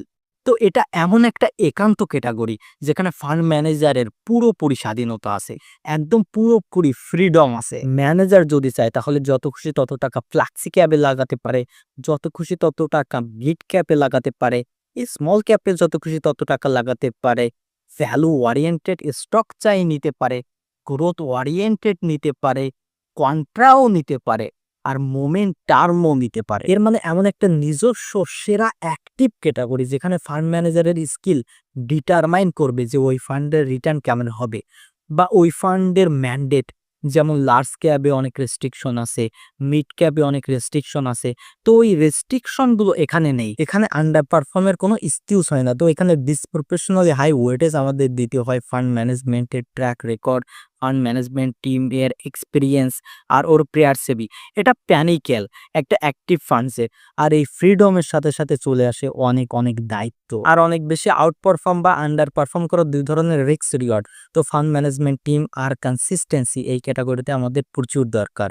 তো এর থেকে সিমিলার কিন্তু অল্প একটু রেস্ট্রিক্টেড ক্যাটাগরি হলো মাল্টি ক্যাপ, যেখানে আগের মতন মাল্টি এর মানে হলো আপনারা ভিন্ন ভিন্ন ক্যাটাগরিতে ইনভেস্ট করতে পারবেন। কিন্তু এখানে অল্প একটু একে ডিফাইন করছে যে আপনাকে ১০০ টাকা থেকে কমপক্ষে ২৫ টাকা লার্জ ক্যাপে লাগাতে হবে, কমপক্ষে ২৫ টাকা মিড ক্যাপে লাগাতে হবে, কমপক্ষে ২৫ টাকা স্মল ক্যাপে লাগাতে হবে। আর যে ২৫% টাকা বেঁচে রইল সেই টাকা দিয়ে আপনি আপনার মত মেটেন, যা খুশি তাই করেন, যেখানে খুশি লাগান। এই জায়গায় ফ্লেক্সিবিলিটি আছে। মূলত আমি যদি বলি তো এই ক্যাটাগরিতে প্রচুর ফ্লেক্সিবিলিটি আছে। আপনি যদি চান তাহলে আপনি যে কোনো মার্কেট ট্যাপে আপ টু 50% এর ইনভেস্টমেন্ট আপনি করতে পারবেন। কিন্তু এখানে প্রবলেম তখনই আসে যখন মার্কেট প্রচুর বুল রানিংকে চায়। আর আমি জানি যে এখান থেকে কোনো না কোনো সমস্যা হতে চলেছে, বিশেষ করে স্মল ক্যাপে। তো কখনো কখনো আমি যখন সেফটি খুঁজি যে এই সুযোগ স্মল ক্যাপ থেকে বেরিয়ে আসতে হবে, অল্প একটু ক্যাশ টাকায় বসে পড়তে হবে, বা অল্প একটু লার্জ ক্যাপ মিড ক্যাপের এক্সপোজার বাড়িয়ে দিতে হবে। তো এর জন্য এইসব জায়গায় এই ক্যাটাগরি অল্প একটু রেস্ট্রিক্টেড হয়ে যায়। তো এরকম মার্কেটে, আর এমনিতে মার্কেট অনেক নিচে নেমে গেছে, কিন্তু মার্কেট এখনো অনেক দামে। তো যদি কেউ সেফটি খুঁজছে তো এখানে ফান্ড ম্যানেজার অল্প একটু হলেও ফেসে যায় যে ২৫% টাকা তো স্মল ক্যাপে লাগাতে হবে বাধ্যতামূলক। তো যদি তার কাছে এটা কোনো চিন্তার বিষয় না মনে হয় যে এটা কোনো চিন্তার বিষয় না, স্মল ক্যাপের বিষয় নেই, তাহলে ঠিক আছে। তো ভালো লাগুক বা না লাগুক, লাগাতে তো হবে বাধ্যতামূলক। তো এই স্ট্রিকশন চলে আসে। আর এর পরের ক্যাটাগরি হলো কন্ট্রা ফান্ডের। তো এখন এটা প্রচুর স্ট্রিক্ট ডেফিনেশন না, কন্ট্রা ইজ জেনারেল, কারণ একটা থিমেটিক্যাল, থিওরিটিক্যাল, কোয়ালিটেটিভ অ্যানালিসিস আছে। তো কন্ট্রাকে আপনি এরকম ভাবেন যে এটা এমন একটা ফান্ড যে চেষ্টা করে এরকম স্টক পিক করার জন্য যাতে মার্কেট এখনো অনেক বেশি ভুলিশ নেই, বা যে স্টক ইন্ডাস্ট্রিকে মার্কেট ইগনোর করছে, বা যার ভিতরে ভুলিশ ট্রেন্ড নেই। তো এখন এই ফান্ড অল্প একটু টিকি হতে পারে ইন দ্য লং রান যদি সঠিক বেট পড়ে আমার। যদি আমি সঠিক সেক্টরের বিষয় ভাবি যে আজ মার্কেটকে ইগনোর করছে, কিন্তু এখান থেকে ৫ কি ৭ বছর পর মার্কেটে রিয়েলাইজ হবে, আর মার্কেট প্রচুর ভালো রিটার্নসও দিয়ে দেবে। বাট আমি যদি এরকম একটা সেক্টর বেছে নিই যেটা আজ তো নেগেটিভ আছেই, আর এখান থেকে ৫ কি ১০ বছর পর খারাপই করবে, ওর ভিতর মোমেন্টাম আসবেই না, তো এই ফান্ড প্রচুর আন্ডার পারফর্মও করতে পারে। এই ধরনের একটা কনসেন্ট্রেট ফান্ড যেটা অ্যাটলিস্ট ইন থিওরি ওইসব স্টকের পোর্টফোলিও বানাচ্ছে যেটা ইগনোর আছে, নেগলেক্টেড আছে, অল্প একটু রিস্কিও হয়ে যায়। ডেফিনেটলি যখন আপনি এরকম ইগনোর পকেটসে যাওয়ার চেষ্টা করেন, তো তখন আপনি ভ্যালু পাবে, আন্ডার ভ্যালু বার্গেন স্টকস পাবে। কিন্তু যদি আপনার ভ্যালু দরকার, তো then I think next category is better, value fund. Value ফান্ডে সাধারণত ফোকাস থাকে এই যে PV matrix, P matrix, PEG ratio, এই যে সমস্ত ট্র্যাডিশনাল বেসিক ভ্যালুয়েশন ম্যাট্রিক্স আছে, ওকে ব্যবহার করে আর তার সাথে সাথে কোয়ালিটি খুঁজে। তো quality plus decent bargain price, এই দুই ধরনের কম্বিনেশন এই ফান্ডকে অ্যাটলিস্ট থিওরিটিক্যালি খোঁজার চেষ্টা করে। কিন্তু একটা সমস্যা আছে যেটা আমি আপনাদেরকে খুলে বলতে চাই। দেখেন যেরকম মাল্টি ক্যাপের ডেফিনেশন ফিক্সড আছে, যেমন 25% এখানে, 25% এখানে আর 25% ওখানে, ঠিক তেমন মিড ক্যাপে ফিক্সড আছে, লার্জ ক্যাপে ফিক্সড আছে। আর এই যে কন্ট্রা বা ভ্যালু ফান্ড, এখানে না এরকম বেশি কোনো ফিক্সড কোনো ক্রাইটেরিয়া নেই। তো কোনো না কোনো সময় কি হয়, কোনো ফান্ড লেভেল হয়ে থাকে কন্ট্রা, লেভেল হয়ে থাকে ভ্যালু, বাট এইগুলো এই ফান্ড প্র্যাকটিস করে না। ও করে থাকে খালি অন্য ফান্ডের মতন অপারেট। আর সেবিএর রুলস হলো একটা ফান্ড ক্যাটাগরিতে আপনি একটাই স্কিমস লঞ্চ করতে পারবেন। আগে অনেক করা যেত, কিন্তু এখন আজ সমস্ত মিউচুয়াল ফান্ড কোম্পানি একটা লার্জ ক্যাপ ফান্ড রাখে, একটা মিড ক্যাপ ফান্ড রাখে। তো কখনো কখনো কি হয়, এই যে ক্যাটাগরি কন্ট্রা, ভ্যালু, ফোকাস, এই এমসি এর অজুহাত হয়ে যায় যে সিমিলার পদ্ধতিতে অন্য একটা ফান্ড বের করে আবার টাকা একত্র করা। এর জন্য এই ক্যাটাগরি আমাকে অল্প একটু হলেও ভয় দেয়। ভ্যালু, কন্ট্রা, কি জানি এরা কোন লেভেল পর্যন্ত খেয়াল রাখছে কি রাখছে না। আর সেটা মাঝে মাঝে দেখাও যায়, পি রেশিওতে, পিভিতে, হোল্ডিং এ কিছু তো দেখা যায়। আর কখনো কখনো এরকম মনে হয় যে এরা নিজের লেভেলকে ফলো করছে না, শুধুমাত্র নাম সুনাম কামানোর জন্য একটা ফান্ড লাগাতে হতো, এর জন্য এই লেভেল লাগিয়েছে। তো এই দুই ক্যাটাগরিতে এই সমস্যা আছে। Number 3, focus fund. এই ক্যাটাগরি আমার খুব পছন্দের, কারণ আমি যখন লার্জ ক্যাপ ফান্ড বাছাই পর্বতে বলেছিলাম, ও হ্যাঁ ভালো কথা, এই ভিডিও যদি আপনি না দেখে থাকেন তাহলে অবশ্যই যেয়ে দেখে নেবেন। পাশে তো আপনি দেখতেই পাচ্ছেন, আর আমি ডিসক্রিপশনে ভিডিওর লিঙ্ক দিয়ে দেবো। ওখানে আমরা লার্জ ক্যাপ ফান্ডকে বাছাই করে তুলে ধরেছে। তো উই প্রেফার এখানেও 30টার থেকে কম স্টক যেন না থাকে, কারণ সায়েন্টিফিক অ্যানালিসিস এটা বলে যে 30টা স্টকসের পর থেকে ডাইভার্সিফিকেশনের সুবিধা শেষ হয়ে যায়। তো আমি আবারও আগের মতন স্টাডি করে এই সিদ্ধান্ত নিয়েছি যে 30টা বা ফোকাস পোর্টফোলিওতে উই ডিপলি বিলিভ যে ইজ গুড। তো ফোকাস ইজ দ্য ক্যাটাগরি যেখানে সেলিং লিমিটেড আছে, যে 30টা পান থাকবে বা তার থেকে কম থাকবে। আপনি অনেক বেশি ওভার ডাইভার্সিফাই পোর্টফোলিও করতে পারবেন না। তো এটা একটা খুব ভালো দিক। তো এখানে ক্যাটাগরি বা ক্লাস নিয়ে মার্কেট ক্যাবয়েস সেই ফ্লেক্সিবিলিটি আছে। আর এখানে রেস্ট্রিকশনও আছে যে এমনটা হবে না যে 100 স্টকস নিয়ে বসে থাকবেন। অল্প একটু কনসেন্ট্রেট এক্সপোজার দেও নিজের ইনভেস্টার্সদের। তো যখন এই সমস্ত দিক আমাদের কাছে আসে, আর যখন আমি নিজেই নিজের কাছে এটা প্রশ্ন করি, আমাদের টিম মেম্বারদের সঙ্গে এটা খুলে বলি যে একটা আইডিয়াল ফান্ড, একটা স্বপ্নের ফান্ড কেমন হবে, কেমন হওয়া উচিত। যদি একটা স্বপ্নের মিউচুয়াল ফান্ড হয় তাহলে কেমন হবে, আর আমরা এখান থেকে আরো বেশি গ্রো করি, তো আমরা কেমন অ্যাপ্রোচ নেওয়ার সিদ্ধান্ত নেব, আমাদের স্বপ্নের ফান্ড নেওয়ার সিদ্ধান্ত কেমন হবে, তার কোয়ালিটি কেমন হবে। যেমন ফ্ল্যাক্সি ক্যাপ হতে পারে, কারণ ফান্ড ম্যানেজারের ওর ভিতরের জন্য সম্পূর্ণ ফ্লেক্সিবিলিটি থাকে on picking the right stocks. আবার ফোকাসডও হতে পারে। তো মূলত আমরা 30টা স্টকসের উপরে যাব না। নাম্বার 3, ভ্যালুও হতে পারে। We don't want to extremely overpay for growth. আমি ওখানে কমফোর্টেবল বোধ করি না। আমি কোয়ালিটি এর সাথে কম্প্রোমাইজ করি না, but quality and right price, quality and any price না। তো আমার ফান্ড পোর্টফোলিওতে ফ্লেক্সিবিলিটি হবে, ভ্যালু হবে, আর ফোকাসডও হবে। তো এরকম ফান্ড আমার দরকার। আর যখন আমি এই 3টা কোয়ালিটিস কম্বাইন করার চেষ্টা করি আর আজকের এর অপশন দেখি যে আজকে কি অপশন আছে, এবং দীর্ঘ কয়েক বছর ধরে একই সমাধান, একই উত্তর আমাদের সামনে আসতেছে, সেটা হলো পারিক ফ্লাক্সি ক্যাপ ফান্ড। এই নমিনাল ট্র্যাক রেকর্ড বিগত 7টা বছর ধরে আমরা এই ফান্ডের কথা বলছি, বিকজ ব্রিলিয়ান্ট কনসিস্টেন্স টিম আজ পর্যন্ত কখনো এই ফান্ড অ্যাসেট গেদারিং এর লোভ দেখায়নি। অনেক rare, selected, clearly distinct fund এনারা মার্কেটে নিয়ে আসে, ওভারলেপ হয় না। ইএলএসএস এ আছে, কিন্তু ওটা একটা ভিন্ন টপিক বা একটা ভিন্ন বিষয়। বিগত ২ বছরে কি এটা আউট অফ টপ পারফর্ম ছিল? না, ছিল না। বাট এটার একটা রিজন আছে, ইনকাম ভ্যালু বেসড অ্যাপ্রোচ। তো মার্কেট যখন এক্সপেন্সেস হয়, তখন এই ফান্ড ক্যাশ টাকা নিয়ে একটু বসে থাকে, অপেক্ষা করে। যেমন এখন এদের পোর্টফোলিওতে ৬০ কি ৭০% ক্যাশ টাকা আছে। আর ওই ক্যাশ টাকায় শুধুমাত্র এফডি এর মতন রিটার্ন আসতেছে। যার কারণে অন্য fund return in bullish market আর হঠাৎ ধরা খাবে, মার খাবে, বিপদে পড়বে অন্য ফান্ড। আমার কাছে এরকম ফান্ড মোটেও পছন্দ না, যে ফান্ড বুলিশ মার্কেটে টপ পারফর্ম করে। আমার উদ্দেশ্য হলো খারাপ সময়ে, খারাপ মার্কেটে সবথেকে কম আন্ডার পারফর্ম যেন করে, যাতে কারোর ক্ষতি যেন না হয়। কনসিস্টেন্সি থাকবে, বিশ্বাসযোগ্য থাকবে, আর এর অ্যাপ্রোচ মূলত আমার খুব পছন্দের। তো বিগত কয়েকটা বছরের মতন এই বছরেও flexi cap, multi cap, contra, value and focus ফান্ডের ভিতর থেকে আমাদের সেরা বাছাইকৃত ফান্ড হলো Parag Parekh flexi cap fund. ধন্যবাদ। হ্যালো ইনভেস্টর, স্বাগতম the best mutual fund for 2025 by Sourav William. এই ভিডিওতে আমরা জানবো আমাদের মিড ক্যাপ মিউচুয়াল ফান্ডের বাছাই করার পদ্ধতি, আর কোন কোন মানুষদের জন্য এটা সঠিক, হু ইজ ইট ফর। আর তৃতীয়ত আমরা কোন ফান্ডটা বাছাই করে সিলেক্ট করেছি। নাম্বার ১, এখন এই যে ক্যাটাগরি আছে কিছু বছর আগে রিক্লাসিফাই হয়েছে।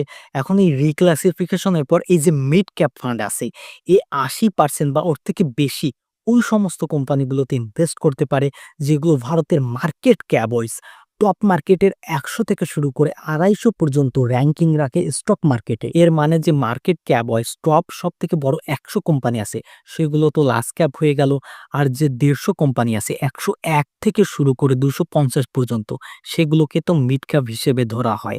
এর মানে হলো এই ক্যাটাগরিতে ফান্ড ম্যানেজারের কাছে স্কোপ অনেক কম আছে। একটা ফান্ডে রাফলি ৫০-৬০ স্টক হয়ে থাকে, আর ফান্ড ম্যানেজারকে ১৫০ থেকে ওই ৫০-৬০ স্টককে সিলেক্ট করতে হয়। তো পছন্দ খুবই লিমিটেড হয়ে গেছে। এর কারণে আমরা কখনো কখনো এই ক্যাটাগরিকে স্কিপও করেছি।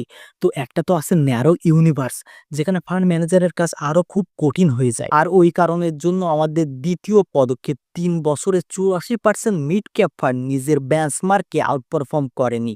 ২৫ ফান্ড এরকম ছিল যারা এই ক্যাটাগরিকে ৩ বছরের থেকে বেশি হিস্ট্রি জানতো। আর কমপক্ষে ৩ বছরের তো লাগবে ট্র্যাক রেকর্ড, তাই না? আর ওর থেকে ২১ ফান্ড এরকম আছে যারা নিজের বেঞ্চমার্ককেই বিট করতে পারেনি। আর এখানে ফান্ড ম্যানেজারের কোনো ভুল বা দোষ নেই। আমি বুঝতে পারি ওনাদের হতাশ হওয়ার কারণ পছন্দ প্রচুর লিমিটেড। আর মানুষজন কখনো কখনো এর দ্বিতীয় স্ট্রিম বের করে। মানুষজন এরকম ন্যারো ক্যাটাগরি বের করে, যেমন লার্জ ক্যাপ যেখানে ১০০ কোম্পানি আছে, মিড ক্যাপ যেখানে ১৫০ কোম্পানি আছে।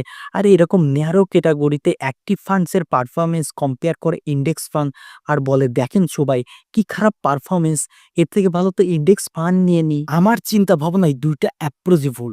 না ইন্ডেক্স ফান্ড সঠিক, নাই বা অ্যাক্টিভ ফান্ড সঠিক। ক্যাটাগরির তুলনায় আমাদের সিলেক্ট করা উচিত। যেমন লার্জ ক্যাবে ইন্ডেক্স ফান্ড সঠিক, আবার অন্য ক্যাটাগরিতে যেমন ফ্লাক্সি ক্যাবে অ্যাক্টিভ ফান্ড সঠিক।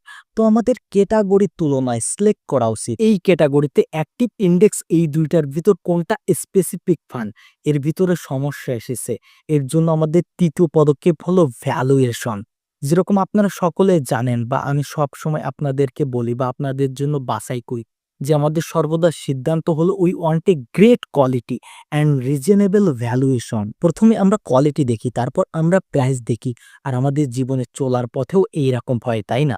যে আমরা কোনো জিনিসের প্রথমে কোয়ালিটি দেখি, তারপর আমরা ওই জিনিসের প্রাইস সম্পর্কে বুঝি, তাই না? তো এই ক্যাটাগরিতে অল্প একটু সমস্যা হলো, আমরা আগে প্রাইস দেখি, তারপর আমরা সিদ্ধান্ত নিই। আর যখন আমি প্রাইস দেখতে যাই তখন আমি দেখতে পাই এই যে নিফটি এর যে মিড ক্যাপ 150 ইন্ডেক্স আছে, এর পিই 44, এটা খুবই এক্সপেন্সিভ, খুবই দামি এটা। হ্যাঁ, আমি স্বীকার করছি শুধুমাত্র পিই দেখেই বিবেচনা করা উচিত না। কিন্তু যখন আমি পার্টিকুলারলি স্টককে দেখি, তখন ওই স্টকের তুলনায় পিই দেখি বা না দেখি, এটা ওদের বিজনেস মডেল বা সার্কামস্ট্যান্সেস এর উপর নির্ভর করে। এরকম ইন্ডেক্সে যেখানে ১৫০ কোম্পানি আছে আর যার এভারেজ পিই 44, তো আমার খুব ভয় করে। বিশেষ করে তখন যখন এই ইন্ডেক্সে বিগত ৫ বছরের হিস্টোরিক্যাল পিই 28 এভারেজ পিই বিগত ৫ বছরের, আর এখন হয়ে গেছে 44। তো কোথা থেকে কোথায় চলে এসেছে এই এক্সপেন্সিভ? তো আমার কাছে এটা অনেক দামি মনে হয়। আর আমাদের টিম সদস্যদের কাছেও এটা অনেক দামি মনে হয়। অ্যান্ড মার্কেটে যদি পছন্দের কমতি হতো, তখন না হয় আমরা এই ফান্ডের পিছনে যেতাম যে না, না এই ছাড়া তো আর কোনো অপশন নেই। তো মার্কেটে প্রচুর অপশন রয়েছে এভেইলেবল। যেরকম আমাদের আগের ভিডিও যেখানে অল্প একটু কনজারভেটিভ আর যদি কারোর মিড ক্যাপ অল্প একটু রিস্কি মনে হয়, তো in a open your another category হলো যেটা অল্প একটু সেফটিকে বাড়িয়ে দেয়। অবশ্য রিটার্নস অন অ্যান এভারেজ একটু কম হবে, কিন্তু is worth the inquiries safety. আর ফান্ড ম্যানেজারও অনেক বেশি লিবারিটি পায়। তো ওই ক্যাটেগরি হলো large as mid cap fund, যেখানে লার্জ ক্যাপের ১০০ কোম্পানি আছে আর ১৫০ মিড ক্যাপ কোম্পানি আছে। তো fund manager gets ২৫০ company to choose from. তো যদি আপনি অ্যাক্টিভ ফান্ডের দিকে যান তাহলে that is a better category. আর আপনি যদি মনে করেন যে না, না আমি তো এত সুরক্ষা চাই না, আমি তো রিস্ক নিতে পারি, আমার তো সেই সামর্থ্য আছে, আমি অল্প একটু রিস্ক নিয়ে অল্প একটু বেশি আয় করতে চাই, তাহলে দেন আই থিঙ্ক আর next category will be better. যদি আমি রিস্ক প্রোফাইলের কথা বলি তাহলে এভারেজ আউট সিমিলার রিস্ক হবে। আর সেটা হলো মাল্টি ক্যাপ বা ফ্ল্যাক্সি ক্যাপ ক্যাটাগরি। কারণ ওর ভিতরে লাস্ট ক্যাপে ইনভেস্ট হচ্ছে যেটা একদমই সেফ, আর মিড ক্যাপে ইনভেস্ট হচ্ছে যেটা এই ক্যাটাগরি সিমিলার, আর স্মল ক্যাপে ইনভেস্ট হচ্ছে যেটা এই ক্যাটাগরি থেকে একটু বেশি রিস্কি। তো ওখানে রিস্ক রিওয়ার্ড বেটার ব্যালেন্স হয়ে থাকে। অলসো আমি এটা বলতে চাই কারণ ফান্ড ম্যানেজারের কাছে ইউনিভার্স বিশাল বড় হয়ে থাকে, সব থেকে বড় হয়ে থাকে। আর ফান্ড ম্যানেজার নিজের দক্ষতা, নিজের স্কিল সঠিকভাবে স্বাভাবিকভাবে দেখাতে পারে। তো এই বছরেও unfortunately we will have to give this category আর মিস। আর আমরা যতই চাই না কেন উই ডোন্ট ফিল কমফোর্টেবল যে আমরা এই ক্যাটাগরিতে কোনো প্রকার ফান্ড সাজেশন করব না। থ্যাঙ্কফুলি আমাদের কোনো এএমসি থেকে, কোনো মিউচুয়াল ফান্ড থেকে কারোর সঙ্গে কোনো প্রকার সম্পর্ক হয় না। তো this series, this episode built on trust and integrity. তো যদি কোনো ক্যাটাগরিতে আমাদের কোনো ফান্ড পছন্দ না হয় তাহলে সেটা বাদ আমাদের কেউ বলতে পারবে না যে বলো এই ক্যাটাগরিতে কি হবে। তো এই বছরে because of the valuation we don't feel comfortable recommending any fund in this category. যদি আপনার মনে হয় যে আপনি অল্প একটু কনজারভেটিভ তাহলে large and mid cap fund. আর যদি আপনার কাছে মনে হয় যে আপনি মিড ক্যাপ যেমন রিস্ক নিতে চান তাহলে ফ্ল্যাক্সি ক্যাপ বা মাল্টি ক্যাপ ক্যাটাগরিতে আমরা ফান্ড সাজেশন করেছি।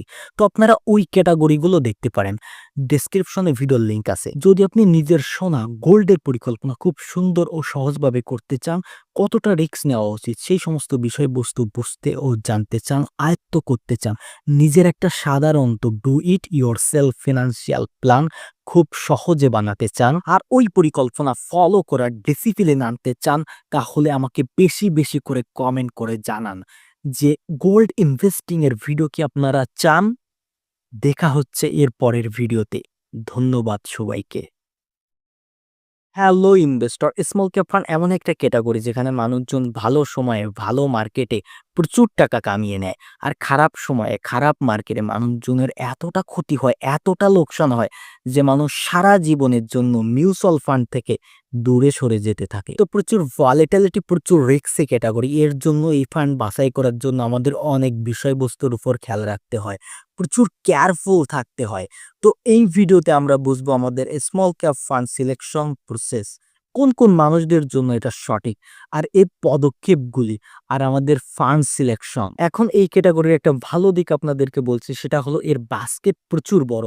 মুখের কথা একে বলা হয় স্মল ক্যাপ, কিন্তু এর বাস্কেট এতটা বড় যে শুধুমাত্র টপ ২৫০ কোম্পানিকে বাদ দিয়ে মার্কেট ক্যাপ ওয়াইজ যে সমস্ত বাকি কোম্পানি রয়েছে তা এই ফান্ডের জন্য অ্যাভেলেবেল আছে। তো অনেক বেশি সিলেকশন অপশন রয়েছে, আর এখানে এর একটা কোয়ানও আছে যে নাম্বার তো অনেক বেশি, কিন্তু আপনি ২৫০-এর আগে ৫০০ কোম্পানি পর্যন্ত চলে যান, এমনকি আপনি ১০০০ কোম্পানি পর্যন্ত চলে যান, কিন্তু এরপর থেকে বেশিরভাগ কোম্পানির ভিতর না কোয়ালিটি নেই, ইনভেস্টেবল গ্রেড। তৃতীয়ত একটা পয়েন্ট খুবই গুরুত্বপূর্ণ, এটা এমন একটা ক্যাটাগরি যেখানে ফান্ড ম্যানেজারের রেপুটেশন মেক অর ব্রেক হয়ে থাকে। যদিও এই ক্যাটাগরিতে একবার আউট পারফর্ম করতে পারে ইন্ডাস্ট্রির থেকে অনেক বেশি, তো ওর কেরিয়ার সারা জীবনের জন্য সেটেল। কিন্তু এইভাবে নায়ক হতে যে এই ক্যাটাগরিতে কিছু কিছু এরকম স্টক নিয়ে নেয় যেগুলো আউটসাইজ বেট দেওয়ার পোটেনশিয়াল রাখে, আর ফান্ড ম্যানেজার যদি একবার বেট করে দেয় আর ওই বেট যদি বিপরীত হয়ে থাকে তাহলে কোম্পানি ব্যাংকরাপ্ট হয়ে থাকে। এই ফান্ডের এনএবি খুব তাড়াতাড়ি নিচে চলে যায়। এর কেরিয়ারের পরে ফান্ড ম্যানেজারের লাইফ লং ইফেক্ট পড়ে থাকে।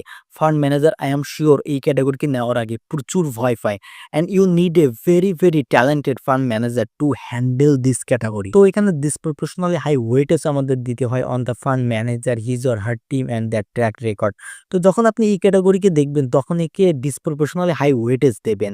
তো when we were looking to actively pick the small cap fund, একটা ডেটা আমাদের সামনে এসেছে যে বিগত 3 বছরে 68% স্মল ক্যাপ ফান্ড নিজের ইন্ডেক্সকে, নিজের বেঞ্চমার্ককে আউটপারফর্ম করেনি। ডিসপাইট দ্য ফ্যাক্ট যে বিগত 3 বছরে প্রচুর ভালো ছিল। মূলত এখানে বিট করার স্কোপ প্রচুর বেশি থাকে কারণ বিশাল বড় বাস্কেট অ্যাভেলেবেল, কিন্তু অনেক বেশি পছন্দ থেকে মনের ভিতরে চলে আসে অনেক বেশি কনফিউশন, অনেক বেশি চার্নিং আর অনেক বেশি আন্ডার পারফর্মস। তো এই ক্যাটাগরিতে অ্যাক্টিভ ফান্ড অনেস্টলি আমাকে ডিসঅ্যাপয়েন্ট করছে। তো অ্যাক্টিভ ফান্ড ইন জেনারেল আমাকে ডিসঅ্যাপয়েন্ট করেছে। কি আমাদের এই ক্যাটাগরিতে ইন্ডেক্স ফান্ডের দিকে যাওয়া উচিত, কোনো Nifty small cap index fund বা কোনো BSc small cap index fund suggestion করা উচিত? হনেস্টলি আমরা প্রচুর ভেবেছি এই বিষয় নিয়ে, কিন্তু একটা বিষয় আমাদেরকে প্রচুর ভয় দেয়, সেটা হলো আমরা ইন্ডেক্স ফান্ড বাছাই করাতেও কমফোর্টেবল হয়ে যেতাম যদি এখানে ভ্যালুয়েশন কমফর্ট হতো। তো এখন ডেটা কি বলতেছে? ডেটা বলতেছে যে এই ক্যাটাগরির বেঞ্চমার্ক এভারেজ পিই 30-এর আশেপাশে, বিগত 5 বছরে আগের তা 24-এর আশেপাশে। এর মানে এখনো বেঞ্চমার্ক নিজের এভারেজ থেকে সাবস্টেন্সিয়ালি অনেক দামি। অলরেডি এই ক্যাটাগরি ইজ নাম ফর এ ভলিটিলিটি, আর যখন আপনি এক্সপেন্সিভ ভ্যালুয়েশনের দিকে যাচ্ছেন তো তখন ভলিটিলিটি আর ডাউনসাইড এই দুইজনের রিস্ক অনেক বেড়ে যায়, বিশেষ করে এই ক্যাটাগরিতে যেখানে অল্প একটু ইনভেস্টার সেন্টিমেন্ট, কিছু ইকোনমিক ফ্যাক্টরে অল্প একটু খারাপও আপনি দেখবেন সেন্সেক্স নিফটি তো নিচে নামতেছে 10%। তো ও 10% নিচে নামলে এই যে ক্যাটাগরি স্মল ক্যাপ এ আরো 2-3 গুণ ডবল আরো বেশি নিচে নেমে যায়, ক্রাশ করে। তো এর কারণে এই ক্যাটাগরিতে এক্সপেন্সিভ এন্ট্রি আপনার বাস্তব জীবনে আপনার তহবিলে প্রচুর ব্যয়বহুল হতে পারে। আর আপনারা সকলে জানেন যে আমাদের সর্বদা সিদ্ধান্ত বেস্ট কোয়ালিটির দিকে ফোকাস করি, কিন্তু একটা রিজনেবল প্রাইসে, not at any price, good quality at a reasonable price. তো এই দুইটা আমাদের জন্য সব থেকে বেশি গুরুত্বপূর্ণ। সো আমাদের ফিলোসফির সঙ্গে, আমাদের অ্যাপ্রোচের সঙ্গে এই বছরে মিড ক্যাপ ফান্ডের মতন স্মল ক্যাপ ফান্ড সাজেশন আমাদের কাছে সুটেবল লাগছে না, and we would want to give it a skip. আর যদি কেউ অল্প একটু রিস্কি ক্যাপিটাল ইনভেস্টার আছেন যে একদমই রেডি আছেন অল্প একটু ইনক্রিমেন্টাল রিস্ক নেওয়ার জন্য, তাহলে তাদের ফ্ল্যাক্সি ক্যাপ খোঁজা উচিত, যেখানে সাপোজ টেনশন অ্যালোকেশন আছে মিড ক্যাপ আর স্মল ক্যাপ সাইজের মতো।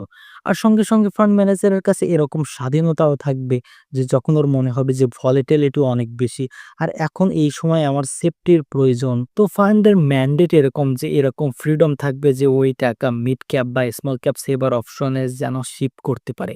এই ফ্লেক্সিবিলিটি খুবই প্রয়োজন যতই আপনার রিস্ক ক্যাপিটাইট বেশি হোক না কেন।